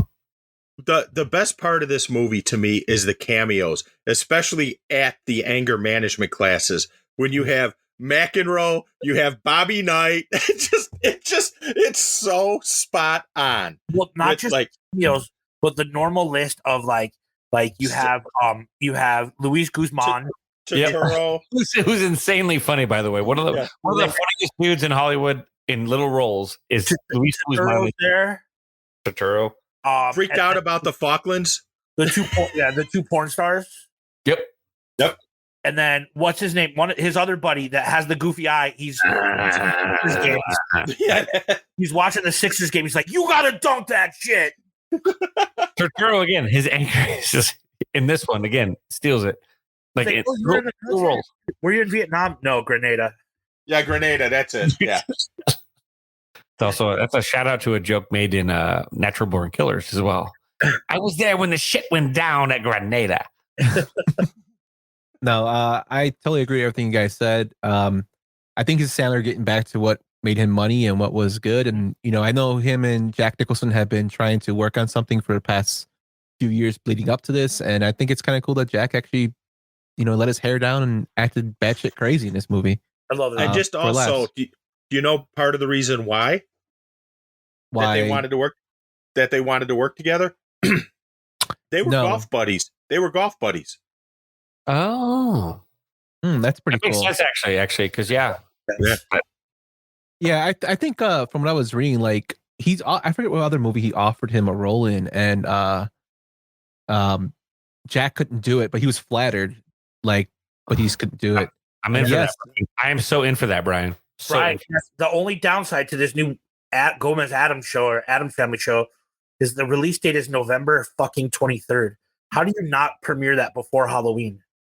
It's a sweet honest on that one, but I hope it does well, especially because Catherine Zeta-Jones is in there. I like Jenny Ortega's fantastic. Yeah. Excuse me.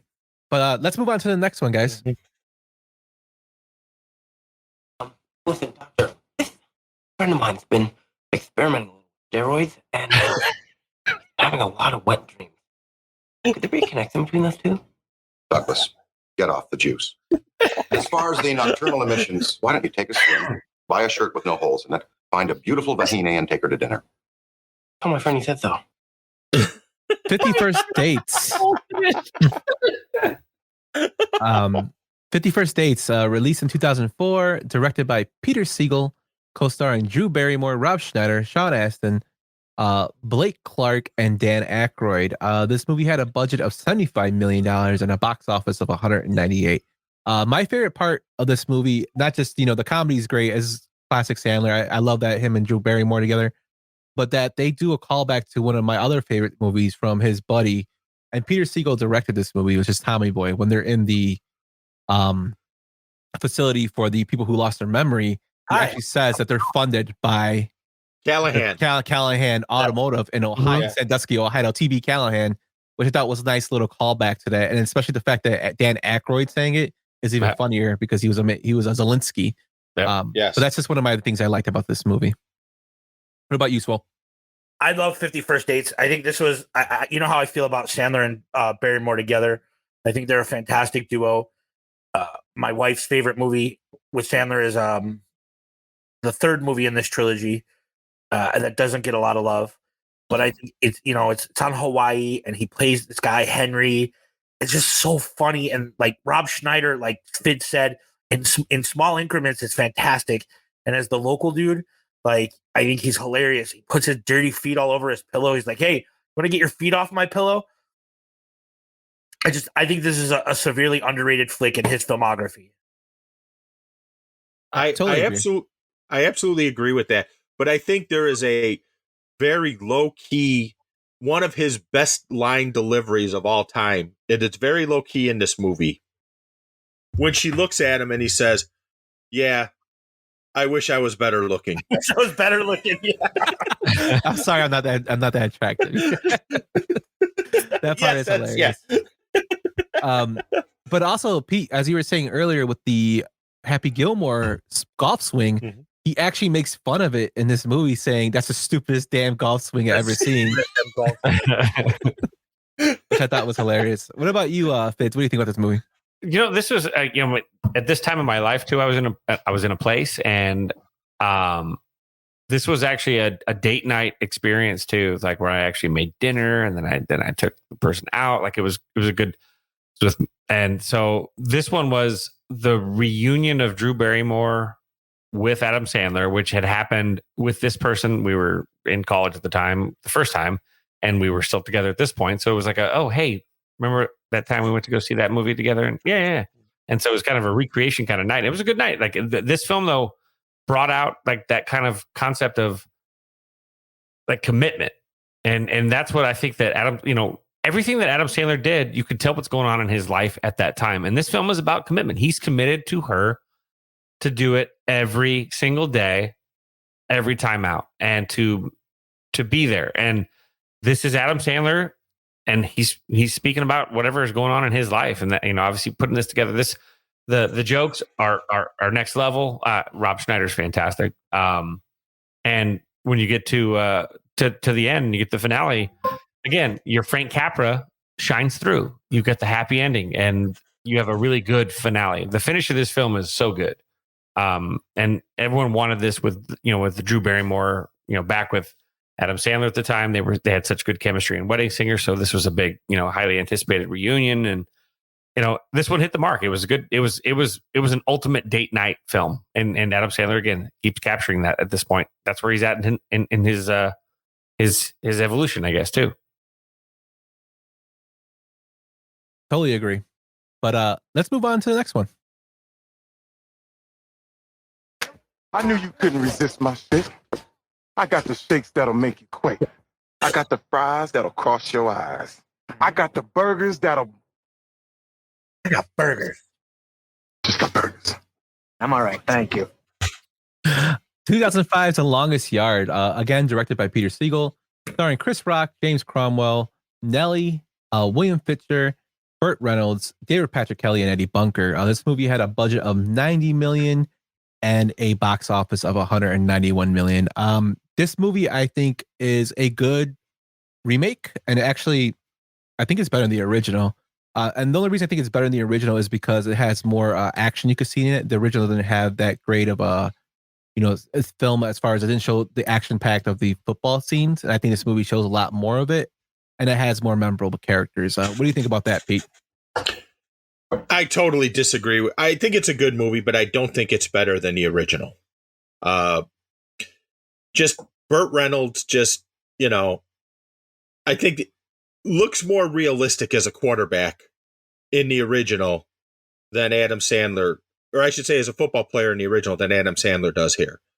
And I do love the opening of this movie. I think the opening is better in this one with Courtney Cox than I do in the original with, Burt Reynolds ripping away in the Jaguar and listening to some Leonard Skinner. But it's okay. It's not my favorite work. It's not my least favorite work. It's okay. That's all I got. There's one inaccuracy that I just want to go on record and point out that in no time in however long the football program has existed has a Florida State quarterback ever been accused of throwing a game. So that's what Paul Crewe did in this remake. And I just want to defend the integrity of the Florida State. You mean the Florida State Criminals? Hey, just saying. I mean the 4-0 Florida State Seminoles. I'm with Pete, by the way. Burt Reynolds is Paul Crews. Period. This movie actually, this is one of the films that I actually don't watch. If it's on TV, I change the channel. I watched it once and I've never gone back and watched it again. I actually didn't enjoy it. I love that Burt Reynolds got a little part in it too, but Paul Crews, the original, the prison noir aspect of that film. This was a slapstick comedy film. It's not. They're not even remotely even the same like genre, even, to be honest. And honestly, all I'll say about the two movies is there is no way you can top Ray Nitschke getting the football thrown in his fucking junk twice in the first movie. Mm-hmm. Let him through. What? I don't necessarily. It's not better than the original, but I think it's a fun watch. I think Chris Rock as Undertaker or Caretaker is it's funny. I think Terry Crews, the audio clip that we used, cracked me up. Burt Reynolds coming back is funny. Goldberg, I think is really, really funny in this. It's a fun watch. It's not better than the original though. It's just different. They're different. They took a concept and made like a parody of it. So it's like Scary Movie is not the same as Scream. Like it's just different. Once again, though, you take stupid Sandler comedies and you put sports in it, and I'm there. Yeah, that's like buffalo wings and blue cheese dressing. Like those are my two favorite things to begin with. You put them all together and let's have some fun. Peanut butter and ladies, same thing. Cocaine and waffles. All right, women and booze. Let's go. Let's go. Let's move on to the next one. Anyway, the sooner you get back to work, the sooner you'll be partnerized. I taste shit. You do? Stacy, did you put shit in my lunch? Oh, I'm gonna get going now, sir. oh, Stacy! 2006 Click, directed by Frank Koji, co-starring Kfidds' girl Kate Beckinsale, Christopher Walken, David Hasselhoff, and Henry Winkler. This movie had a budget of $82 million and it made a box office of $240 million. Swell, tell me about Click. This is probably my least favorite of the Sandler verse. Like, I don't hate it, but I don't love it. There are scenes in this movie that are, I know like movies are supposed to be that way, but there are scenes in this movie that are really, really depressing. And when I go to watch a Sandler movie, at least when I'm expecting a comedy, I don't want to be depressed. I don't want to be sad. You know, when he realizes that he missed his whole life because he fast forwarded through it. I like it. I don't love it. It's not one of my favorites. Kate Beckinsale is always a smoke show. Henry Winkler as his dad is, you know, absolutely adorable. This is just not my favorite. What about you, Pete? It's not one of my favorites. To me, this is when I started to lose a little bit of interest because I felt the question I was asking was, did he run his course? Has he run out of creative ideas? And I will say, I think there's been a few creative ideas that have come out since, but I think to me, this is where the downward trending started. Yeah, I would agree with you. Same thing. So it's not my favorite. It's just some Sandler vehicle, and I think that just there. I think he was mailing it in for this one. To be honest with you guys, Kate Beckinsale dresses up like a cowgirl. So this film, we know where you stand. Immediately was a success in that regard. But this is the Capra. It's the Capra influence. It's a little bit of guts at the end. It's the don't take for granted what you have moral story. Mm-hmm. So he's going through he's aging, you know, he's learning to embrace that part of his journey as well. So like his projects and his work should reflect that. And I think maybe at that point in his life, he was probably rushing through as a comedian and as a filmmaker, and he maybe was ignoring his family or maybe taking his family for granted. And he wrote that for his family. You know, you can kind of see it in his work. I mean, it really does. Like some of the other films, I'm sure we might not even cover, like literally or like for his children. So he's at this point becoming more self-aware of his mortality and also of like how time flies with don't get caught too much in the rat race. What do we got next? I want to suck your blood. Suck my what? Nothing. Oh, it's cool. You want to suck something? I was talking to somebody else. Hey, don't go, bitch. Don't be a thief. You whore. 2007's I Now Pronounce You Chuck and Larry, directed by Dennis Dugan, co-starring Kevin James, Jessica Biel, Ving Rhames, Nick Swartzen, Dan Aykroyd, and Steve Buscemi. This movie had a budget of $85 million and made $187 million at the box office. This movie to me does not age very well. The topic is, even when I saw it, I didn't think it was that great. I think Kevin James is great with his physical comedy. But this movie just didn't do it for me, especially the subject matter. I know it got panned a lot by a bunch of LGBTQ organizations. I just think this is like another hit and miss. I think he's tried to be a little controversial here, but I'm not a fan of this one. What about you, Pete? I totally agree with everything you've said. The only question I have about this: could this movie be made today? There's no way. There's no chance this could be made today. But, again, I agree with you on Kevin James, and his physical presence in comedy is great. I mean, if you want to see it, go watch the movie Hitch.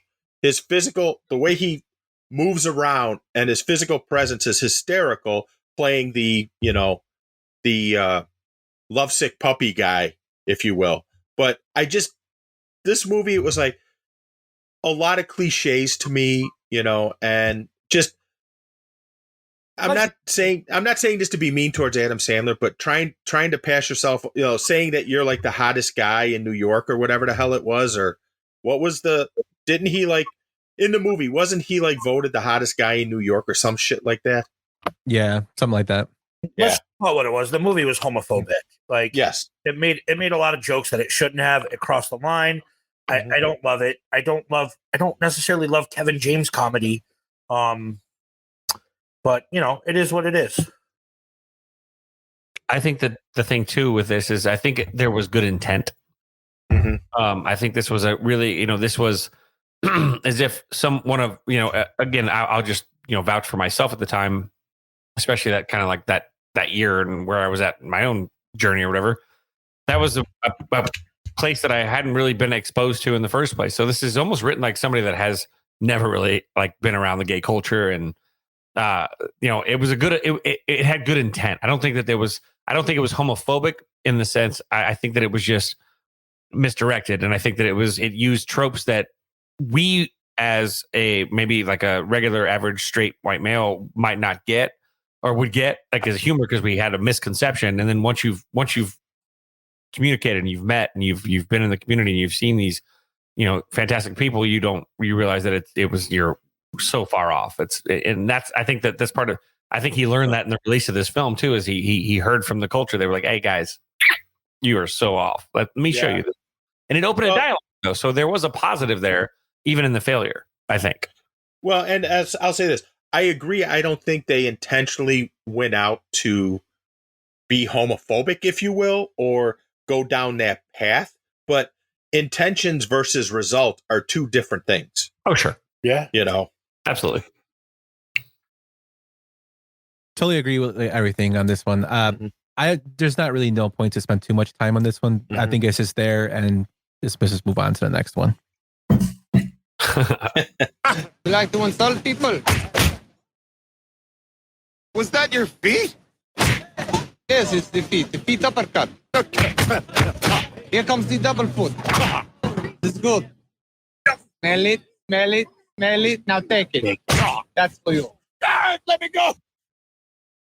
You Don't Mess with the Zohan. This movie was released in 2008, directed again by Dennis Dugan, co-starring John Turturro, Emmanuel Chirique, and Nick Swartzen. This movie had a budget of $90 million and made $204 at the box. Pete, tell me about You Don't Mess with the Zohan. I actually liked this movie. I felt that after I was not fans of, I now pronounce you Chuck and Larry and click. And then this came out. I was like, okay, maybe he's got a bit of his mojo back, because it was, in a lot of respects, it was the stupid humor we've come to expect. I mean, let's face it.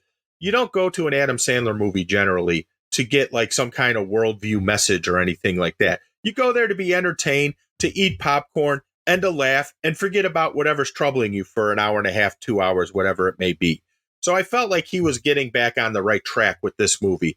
I appreciated it. Rob Schneider also makes a cameo in there. Just the way he becomes the hairdresser and how he sells his services, if you will. Just, it's like, it's so goofy and over the top that it's sort of funny. I'm 100% with you. It's so over the top and funny, and like how they put hummus on everything and the fizzy bubbly, like. And Emmanuel Charrique is Sloane in Entourage, so I always got love for her. It's just a goofy, stupid movie, but I enjoyed it. You can also see Adam Sandler trying to call for coexistence between two cultures too, because of how his Israeli culture and the Palestinian culture, and so there's the subtle didacticism. Again, this is the Frank Capra. I can't stress enough how Capra just pops out in everything that he does. Like, but he's trying to tell everybody to get along, and this is the best way Adam Sandler knows how, and that's why these films. It's not one of my favorite Adam Sandler films, but I love the risk taking that it took some balls to kind of make this film. I think people take it for granted now, but at the time, I think this was a little more daring than people give it credit for. Totally agree. Just my 2 cents. It has it's grown on me. When I first saw it, I was unsure. I thought it was okay, and the more it's enjoyable. It's got some funny parts in it. I get a little Rocky IV vibes from it with the coming together between neighborhoods and whatnot. I think that's. But I mean, it was a nice little step out, to do something different. And I think the part I found really, really interesting was he based the character off a real Israeli soldier who became a hairstylist. So I thought that was pretty cool. But let's move on to the next one. Hey, what's up, ladies? Oh, you're from around these parts, eh? Yeah, I'm from Saskatchewan. What's up in Canada, eh? You American ladies, you've been out to Saskatchewan, eh?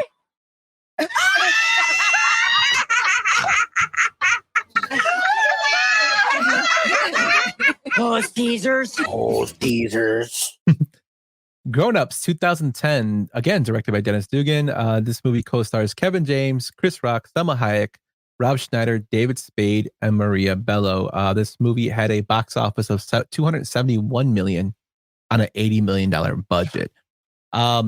This movie is basically making movies with my friends. Yeah. Basically, yes. Celebrating getting old. That's kind of why I love it, right? How many of you guys have boys that you're like, oh man, we should rent a cabin and just hang out for the weekend? We'll go swimming, we'll grill, we'll get drunk. That's what this movie is. I made this movie to bullshit with my friends and get them all paid. Kind of on this podcast for this exact reason. I mean, everyone on this podcast spent 4 days together in Vegas. I love this movie. It's probably top 3 Sandler flicks for me. Just for that reason. Now, Sandler has said many times that if Chris Farley was still around, he would have been in this role instead of Kevin James, and the movie would have been completely different, but I still love it. I quote this movie all the time. I got to show this movie to my nephew when he came in to visit me, and it's just, to me, it'll always be special. I just have 2 words. Selma Hayek. Oh, I rest my case. Oh, Yum. Yes. Yum just went from 6 to midnight under the desk. I was at high noon now. Yeah, definitely a big plus of this movie. I did find it kind of cool that, as Swole was saying, how he did this movie with his friends, he actually bought all the castmates Maseratis. And, Chris Rock came out and said, I love the fact he bought me a Maserati, but it kind of makes me feel like his bitch. But I think it's cool. Hey, now let me ask a question. Isn't that what he buys everyone at the end of Mr. Deeds in the town? No, it's Is Corvettes. it Maseratis? Corvettes. It's No, it's Corvettes. Corvettes? Okay. Yeah. Okay. But This is also the only out of all Sandler's movies. He's made a lot of them. The only movie to get a sequel. yes, that is true.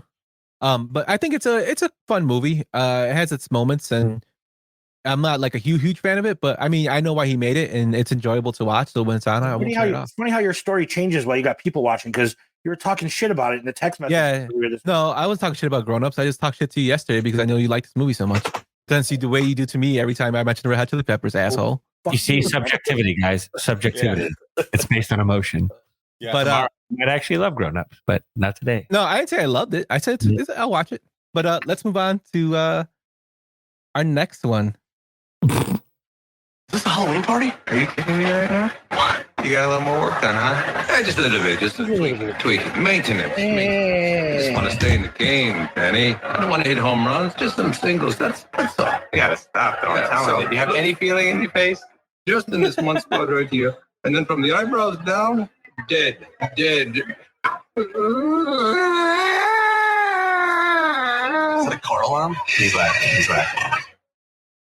Just Go With It, released in 2011, again directed by Dennis Dugan. This movie co-stars Mrs. Aloha, Mr.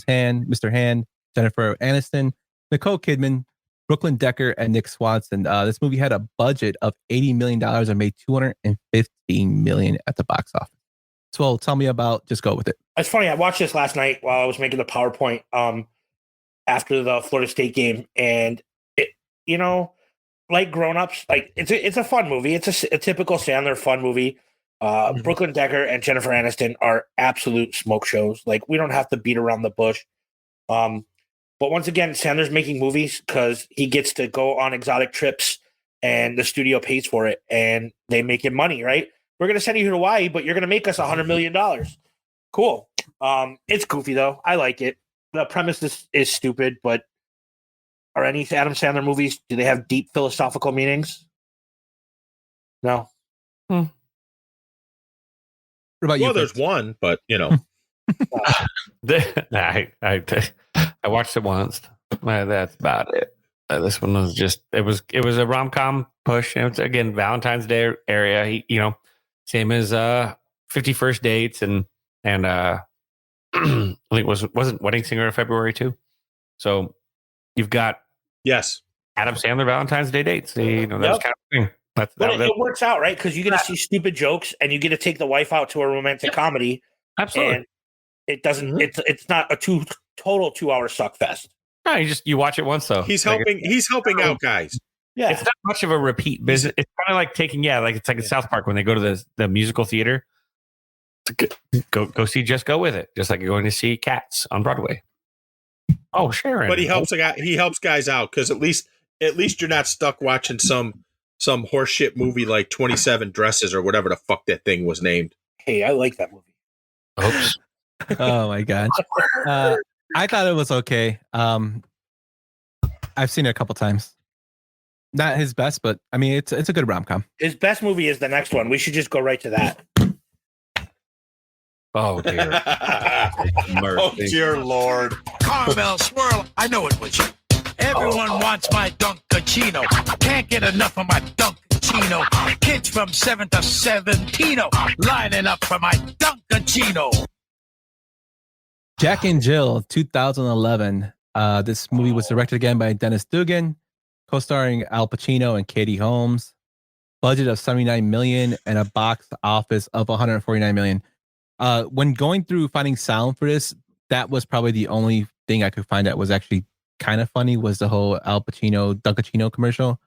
This movie is completely like a waste of time. I watched this movie with my dad and he is like, this is the stupidest fucking movie I've ever seen in my life. Like, we barely made it through because it's literally horrible. It's on a lot of top 10 worst movies of all time. I think it's like on the top 10 worst comedies of all time. This movie was just bad to me. It's bad. Awful. I didn't even see it, to be honest with you. There's no point in it. It's bad. Don't even bother. I have no desire. Yeah. More things to do with your molecules than this one. Definitely. It's a total waste of Al Pacino because I think they could have did something really nice with him. Poor Al. Nope. Jack got the good role. Al got the shit one. Yeah, That's true. But I think there's not much you could say about it. It's just really bad. Let's move on to the next one. Stop! They're already. I think this is another bad one. The next one, if it's what I think it is. That. Oh hell yeah! Maybe you don't remember, but you were basically the worst parent ever. Me? I did everything for you, buddy, and I never gave you an ounce of shit about nothing. You never gave me nothing. I gave you a snake. Yeah, and then it died after it ate all your Quaaludes. That was the only time anybody's ever seen a king cobra laugh. And I take pride in that. So fuck you. 2012's That's My Boy, directed by Sean Anders, who also did the Hot Tub Time Machine movies. She's Out of My League and We're the Millers. Movie co-stars Andy Samberg, Vanilla Ice, Nick Swartzen, Leighton Meester, James Caan, and Susan Sarandon. The movie had a budget of $70 million and made $57 at the box office. Again, this is another movie that I think that I know this is Adam Sandler's first R-rated movie, but it falls short for me. I think the subject matter that he has with, his character and the fact that he has a son so young was just kind of weird, and it's something that definitely couldn't be made today. I think it's a big swing and miss, and I think they even make fun of it on the SNL 30-year anniversary. They make fun of how this movie bombs at the box office. What do you think, Swell? I love this movie. I think this movie's hilarious. I think the references to growing up in the 80s, like he gets a fucking New Kids on the Block tattoo when he's like a 10-year-old kid, and he grows and the heads warp. Like some of the Vanilla Ice and Todd Bridges in this movie. Like, I think this movie's fucking hilarious, and it's severely underrated in the Parthenon of his filmography. I love this movie.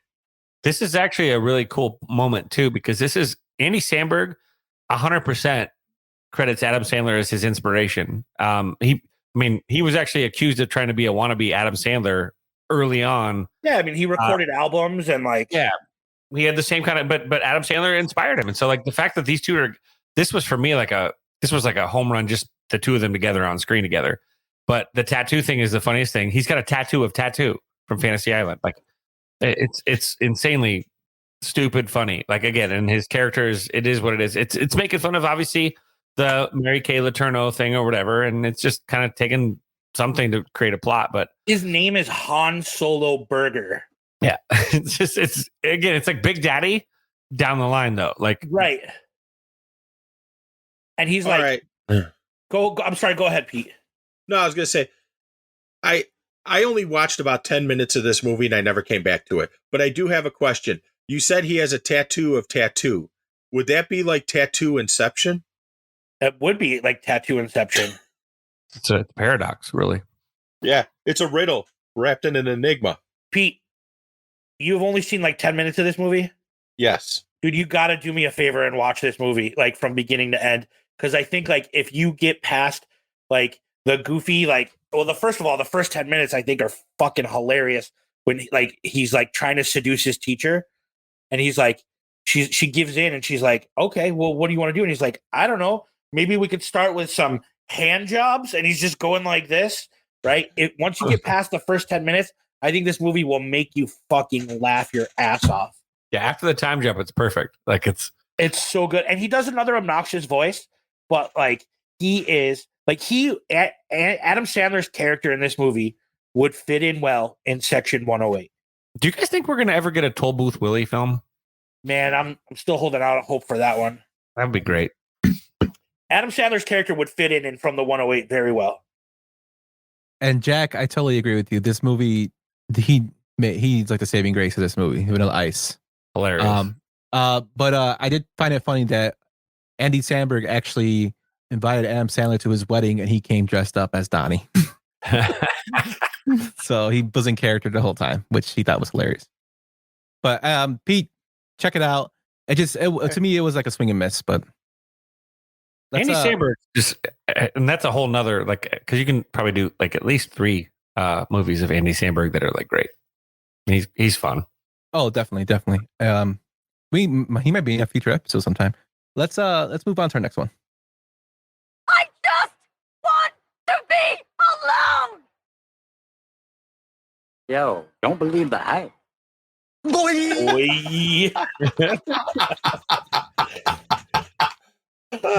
Grown Ups 2, released in 2013, again directed by Dennis Dugan, co-starring Kevin James, Chris Rock, Salma Hayek, David Spade, and Maria Bello. This movie had an $80 million budget and had made 247 at the box office.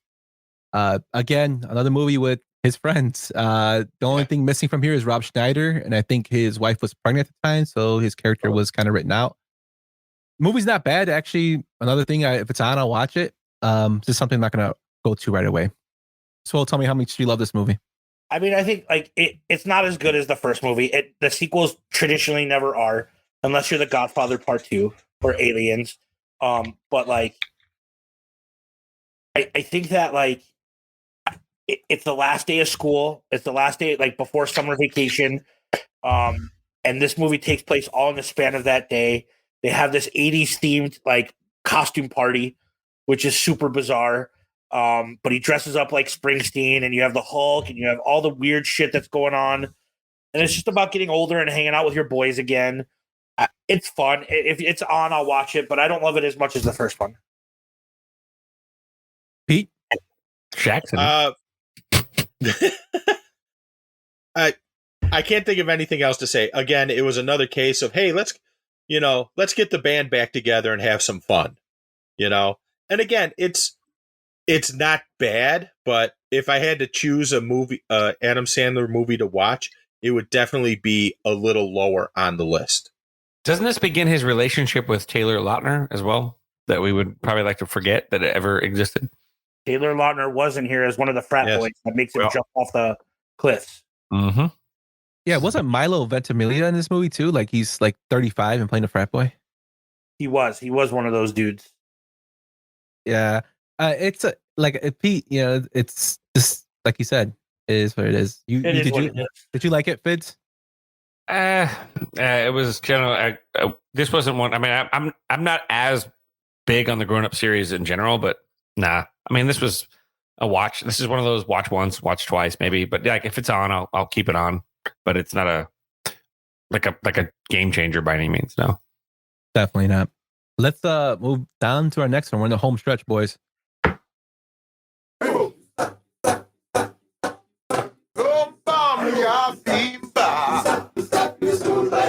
boy has no skills. You're schooled by a little girl.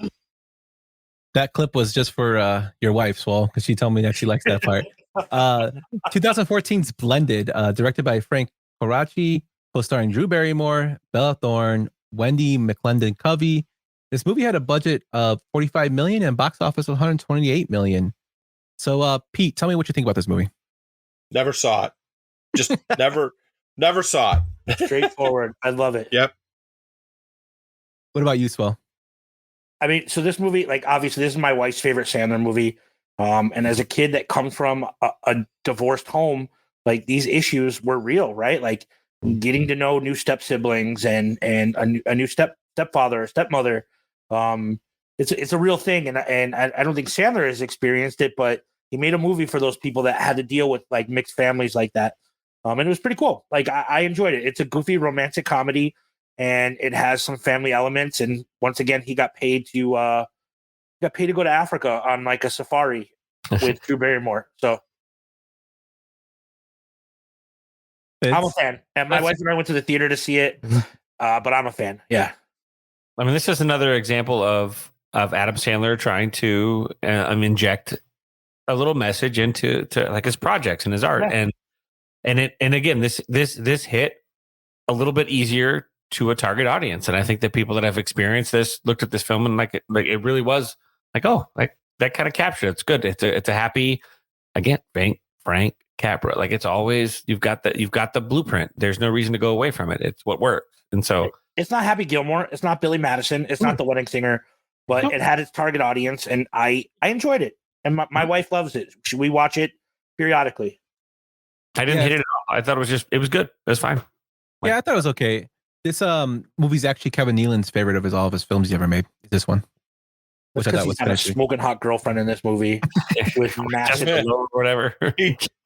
So you're saying he outkicked his coverage? Well, his girlfriend's probably like 19 in this movie, and she has just like massive cans. And there's a scene where she just like shakes her cans on the screen. I'm like, okay, cool. You know, Joel McHale's in that too.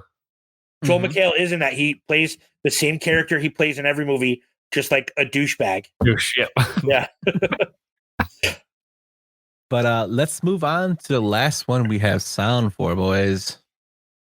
I want you to set up a romantic rendezvous between me, Serena Williams, and Martha Stewart in the Lincoln bedroom. 2015's Pixels, directed by the great Christopher Columbus, who directed also the Harry Potter films, Home Alone franchise, Miss Doubtfire's Stepmom, just to name a few. This movie co-stars Kevin James, Peter Dinklage, Michelle Monaghan, and Josh Gad. This movie had a budget of $129 million and a box office of $244 million. I'll start off with this one. This one actually is not a great Sandler film. It has a lot of nostalgia for me because I'm a video game nerd. I do love the fact that you have Tori Iwatani, who's the creator of Pac-Man. He's the guy that actually tries to talk down Pac-Man to be good, and Pac-Man bites off his arm. Piku piku. Yeah, which I thought was hilarious. Peter Dinklage, I think, is hilarious in this movie. It's not great, but it's just goofy. It's not. You can tell this movie's not supposed to be taken seriously. His best friend's the fucking president. But it's okay. What do you think, Swell? Well, he plays like this Geek Squad TV installer, and his best friend's the president. But he was like this like scorned video game guy that got cheated out of a video game championship. It's everything 80s, right? It's like The Wizard meets like Tron, the Ghostbusters and Tron, right? Like, yeah.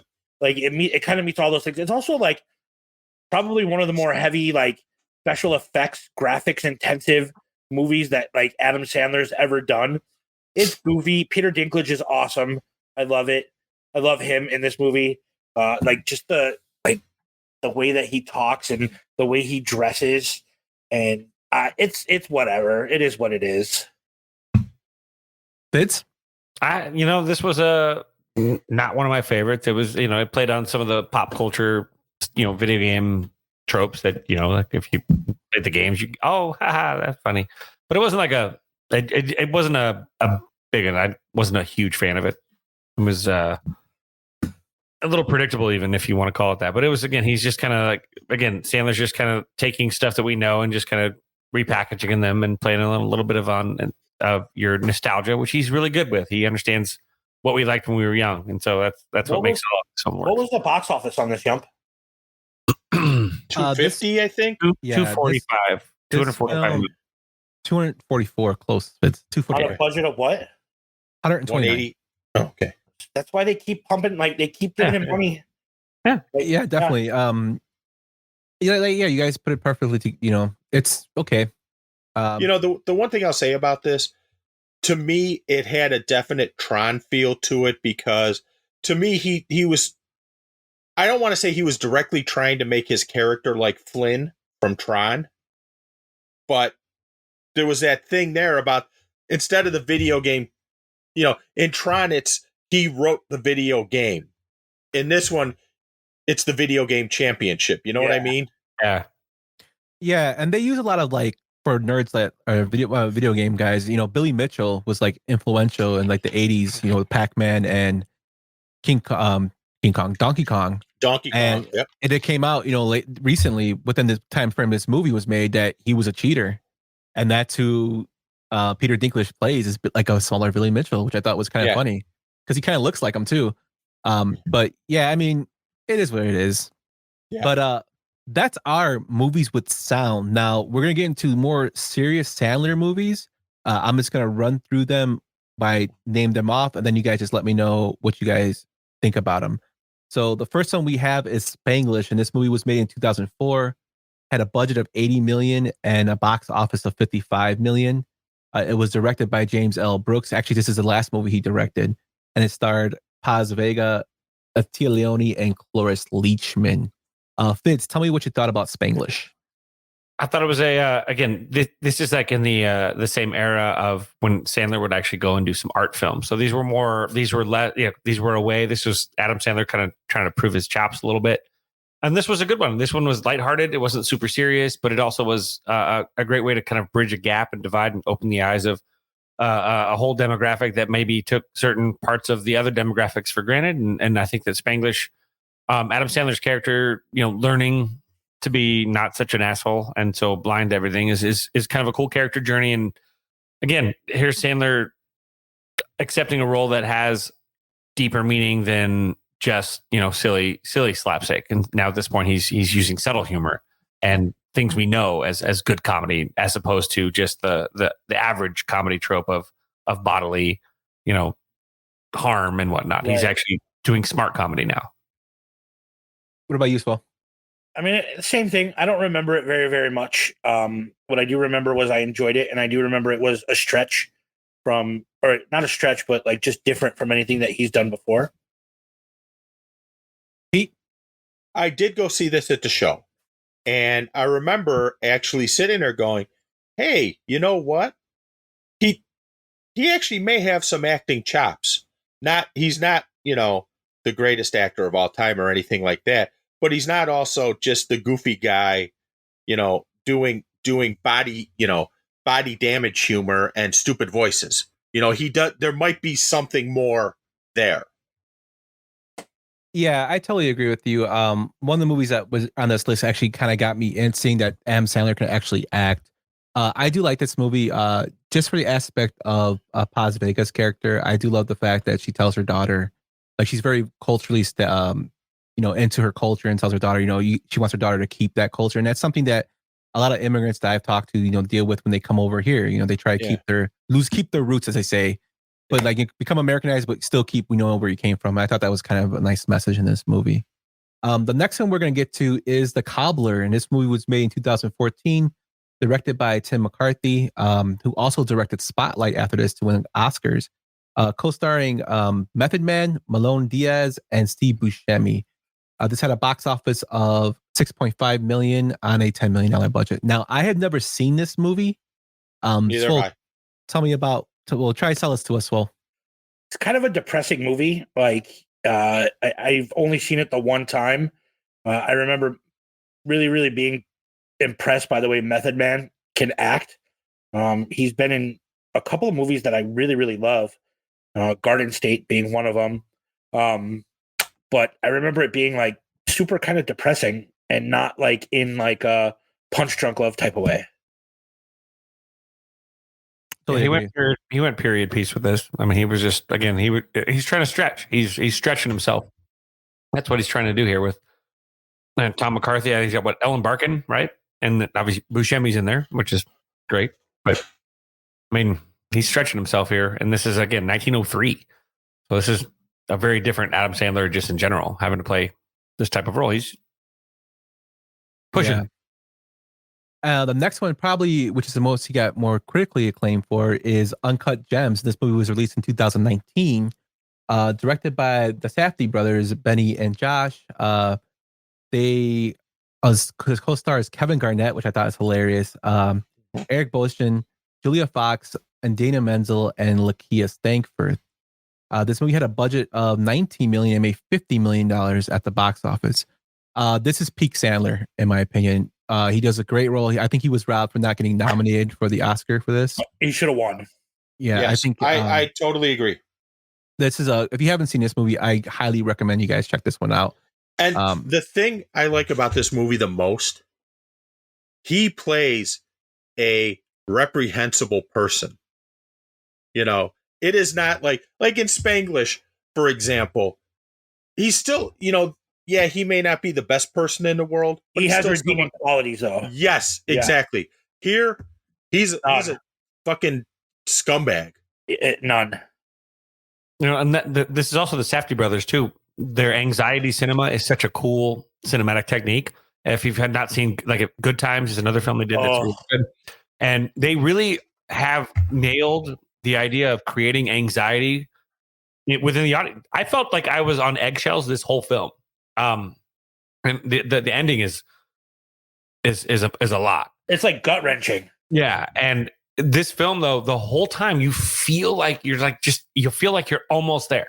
Like they're almost in the clear. They almost are going to make the right decision, the right choice, the right decision, whatever. And it's just out of reach. Always out of reach. And it creates anxiety with you as an audience. It's brilliant. It's again, Good Times. If you've never seen Good Times with Robert Pattinson, also fantastic.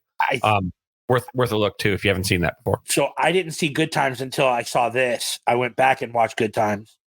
And when you call it anxiety cinema, that's probably the most perfect description that you can give to two movies like this, because you're sitting on the edge of your seat and you're like, don't do that. Or like, and the way that they use music in the score, like, gives you anxiety. It's almost like the Kronos Quartet in Requiem for a Dream. It's just fantastic stuff. Yeah, I totally agree. The next one we're gonna move on to is Reign Over Me. This movie was made in 2007. It was directed by Mike Binder, who also directed Blank Man, which is a hilarious movie. Co-starring Don Cheadle, Jada Pinkett Smith, Donald Sutherland, and Liv Tyler. Now, I never seen this movie. From what I've seen of previews and trailers, it kind of reminds me of a Robert Downey Jr. Jamie Foxx movie. But I've never seen it. What do you think about it, Will? I mean, so this is one of the first movies to like openly address September 11th, and Adam Sandler is. I don't want to call him. I don't want to call him autistic. He's grieving for sure. Yeah. But I don't want to call him autistic. But he has like this photographic memory of albums and music, and he talks about albums in a way that most people wouldn't understand. I think this movie is fantastic. I thought his performance and Don Cheadle's performance was absolutely like brilliant. There's a few Bruce Springsteen references in here, which is always like a big deal, like for me and my family, because like we're massive like Bruce fans. And I thoroughly enjoyed this movie, and it broke my heart a little bit. It's got early work of BJ Novak, by the way, which is great. And if you're unfamiliar with BJ Novak, he wrote quite a few or directed quite a few episodes of The Office. But his new film Vengeance is actually on Peacock now. If you've not seen it, it's worth a look too. By the way, side note. But this is a good one. This is again Adam Sandler touching on the 9/11. This is one of the first films, like you said, that really kind of touched on the trauma. And his character is broken, and it's a known story, I think, with people, and I think this is a life imitating art more than art imitating. Or this is more art imitating life more than life imitating art. And so it's Adam Sandler. He's felt something in this, and there's a lot of heart in this one. Pete, what about you? Yeah, I really can't add anything on top of what's already been said. It is sort of a hard watch because everyone knows the events that led up to this, if you will. So it is a hard watch, and it is depressing in a lot of ways. So generally it's like, it's not what you would link Adam Sandler to. I don't care what anyone says. Adam Sandler will always be like Happy Gilmore, Billy Madison to me, and everything else. And in a role like this, it's like, in some respects, for me, until Uncut Gems, it was hard to correlate him in this kind of role. Yeah, the hard part is the dude can fucking act. That's it. And Uncut Gems, if you haven't seen it yet, watch it. Because if you have any questions about whether or not he can act, he fucking answers them and then some in Uncut Gems. Dude can act. And when dude takes his time and picks a script that has like depth to it, like he is one of the best. I'm disappointed that he was not nominated and won for Uncut Gems. Guys, drama's easy. Comedy's hard. Yes. Yeah. A lot of people don't believe that, but it's absolutely true. Absolutely. Oh, I could totally because see that. comedy's so driven on timing, and timing and delivery. You got to have the timing and delivery. And a lot of great comedy is built off trauma. Like trauma is as therapy and life experience. Yeah, mm-hmm. Absolutely. Yeah, and this is the next movie that we're going to talk about, which is Punch Drunk Love, which was released in 2002 and directed by the great Paul Thomas Anderson, who also directed movies such as There Will Be Blood, Boogie Nights, Magnolia, The Master, and Licorice Pizza. Co-starring Emily Watson, Philip Seymour Hoffman, Mary Lynn Roxburgh, and Luis Guzman. This movie had a budget of 25 million and made a box office of 24 million. This is the movie that I think Adam Sandler steps out of his shell because it's not a comedic role. It's with a serious director, and he really shows his acting chops. And for those who don't know, Adam Sandler was studied under Prestige. I think he's Lee Strasberg, right? He studied under him or graduated from Lee Strasberg. Yeah. He graduated under his school of drama. And that's a lot of great actors come out of there. Like John Leguizamo's a graduate of that. He really shows his acting chops in this movie. And this is the movie that people started taking him seriously as an actor. I love this movie personally. I think that he plays the great character of having, being basically shit on by everybody in his family and, kind of like losing his cool and going ape shit. And it's a love story, but it's so much more. It's one of my favorites of his. What do you think, Swell? I mean, I agree. And unless the movie is Magnolia, then it's a Paul Thomas Anderson movie I love. Right. So, he gets taken advantage of in this movie, and it's Paul Thomas Anderson. So the music is fantastic, or the score is fantastic. And it really was like Spanglish came first, right? But like, no, this came first, then Spanglish. Before Spanglish. Oh, okay. Yeah, but this came first. This was like, fuck you. I'm not just Happy Gilmore. Right. And here's the funny part too. This film was a test. Paul Thomas Anderson wanted to challenge himself. Magnolia was a kind of a longer film, and so he determined to make his next film 90 minutes. And so that's what this film became, was his 90-minute film. He decided he wanted to challenge himself within the parameters of a romantic comedy inside of 90 minutes, which is not his style. If you've seen any of his films, they're never going to be 90 minutes. So. And just to like show how Adam Sandler was perceived, Paul Thomas Anderson at his press conference of Magnolia, they asked him what's the next film he wanted to make. And he said, I want to make a comedy with Adam Sandler. And everybody started laughing. Mm-hmm. But, Adam Sandler basically like made him eat shit burgers, as Lou Brown would say. Yeah. The Denise show. That's what his character was inspired by, actually, when he wrote it. He wrote it with Emily Watson in mind, and he wrote it with the Denise show, legitimately that character as his inspiration. So the fits of rage that Adam Sandler was so known for in his like slapstick comedies can now be used as more of an acting tool to showcase someone with real legitimate angst in a real life scenario, not something like in a slapstick environment. And with this movie, I did not see it when it first came out. I didn't watch it until years later, long after I had saw Spanglish. And because at the time, I will admit, I'm like, what? Adam Sandler trying to be somewhat like in a serious type of role with a serious type of director? Give me a fucking break. And then I just remember reading a story about it where Roger Ebert gave it a very good review and was impressed by it. And the reason the story stands out is because Adam Sandler's mother then said, oh, I can go back to reading Mr. Ebert now because all he did for years was rip on my son. It debuted at Cannes in 2002. So in May, it was a Cannes Film Festival release. So it went through the art circuit pretty well. Yeah, and the last film and this long journey we're going to talk about is Funny People. This film was released in 2009, is directed by Judd Apatow, who also did This Is 40, The 40-Year-Old Virgin, Trainwreck, Knocked Up, and King of Staten Island. This movie stars Seth Rogen, Leslie Mann, Eric Bana, Jonah Hill, and Jason Schwartzman. The movie had a budget of $75 million and a box office of 71.6. This is actually my second favorite Sandler movie. And the reason being is because he combines both of his talents as a comedic actor and as a serious actor. If you haven't seen this movie, I'm going to spoil it a little bit. His character is basically given I believe has cancer. Mm-hmm. And it's basically about finding his own morality and trying to make up for mistakes he made past in his life.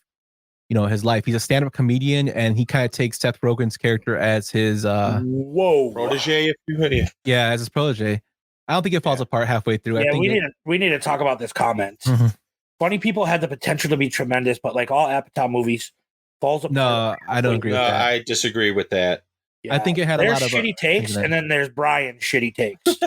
So, but to talk about the funny parts of the movie, Brian, I'm glad your windbreaker got stolen the other day. How the hell could wait? How could that windbreaker be stolen? I saw him wearing the fucking thing on Saturday, and there was no way without killing him he was getting it. Anyone was getting it off his body. I think it might have been an extra one that he got for his nephew. Oh, okay. Yeah. I'm not really glad that it got stolen, Brian, but I had to bust your balls a little bit.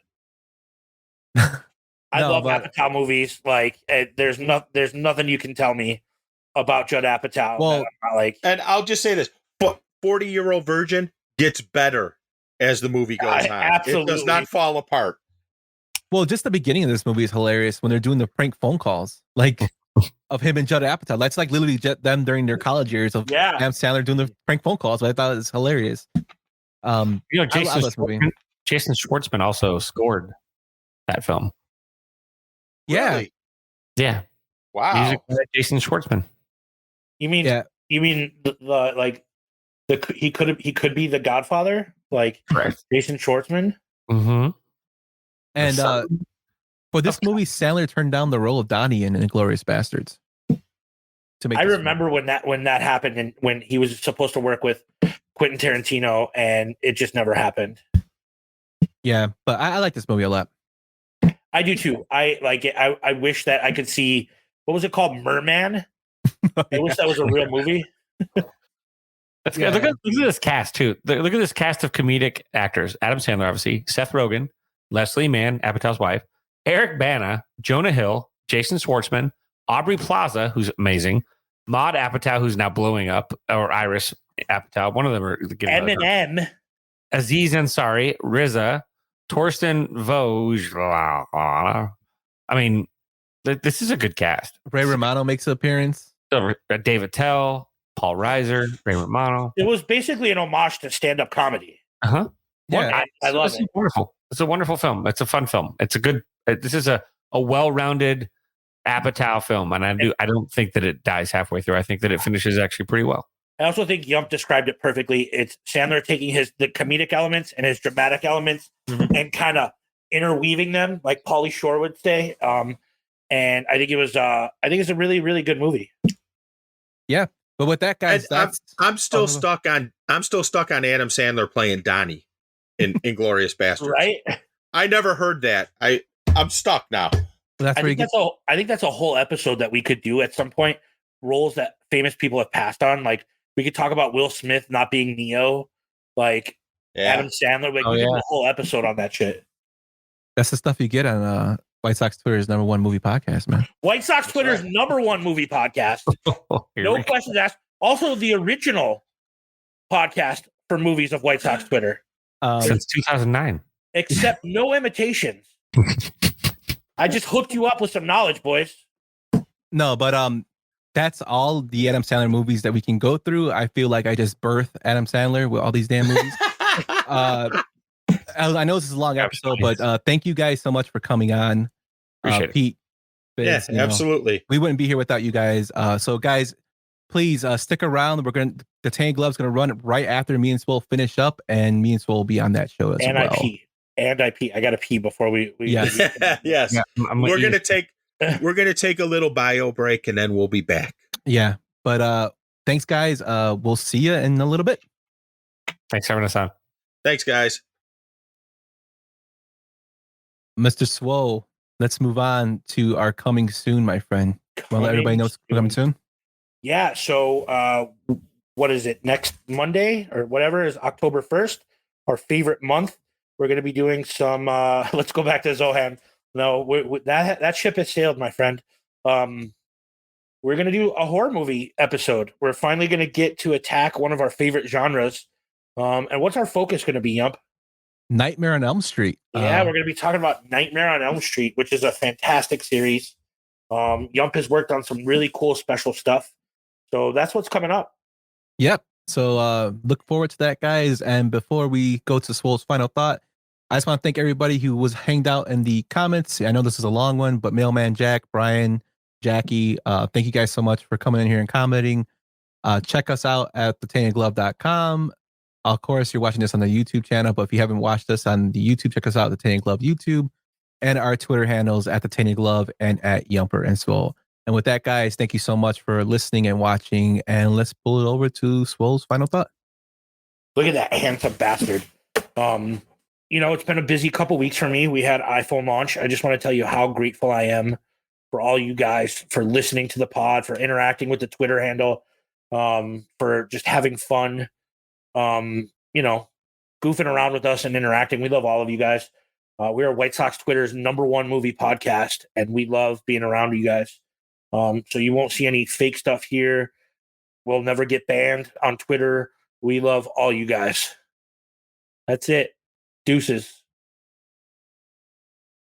Thank you for listening to Yumper and Svo at the Show podcast, a Tainted Glove production. That's it. I'm getting out of here.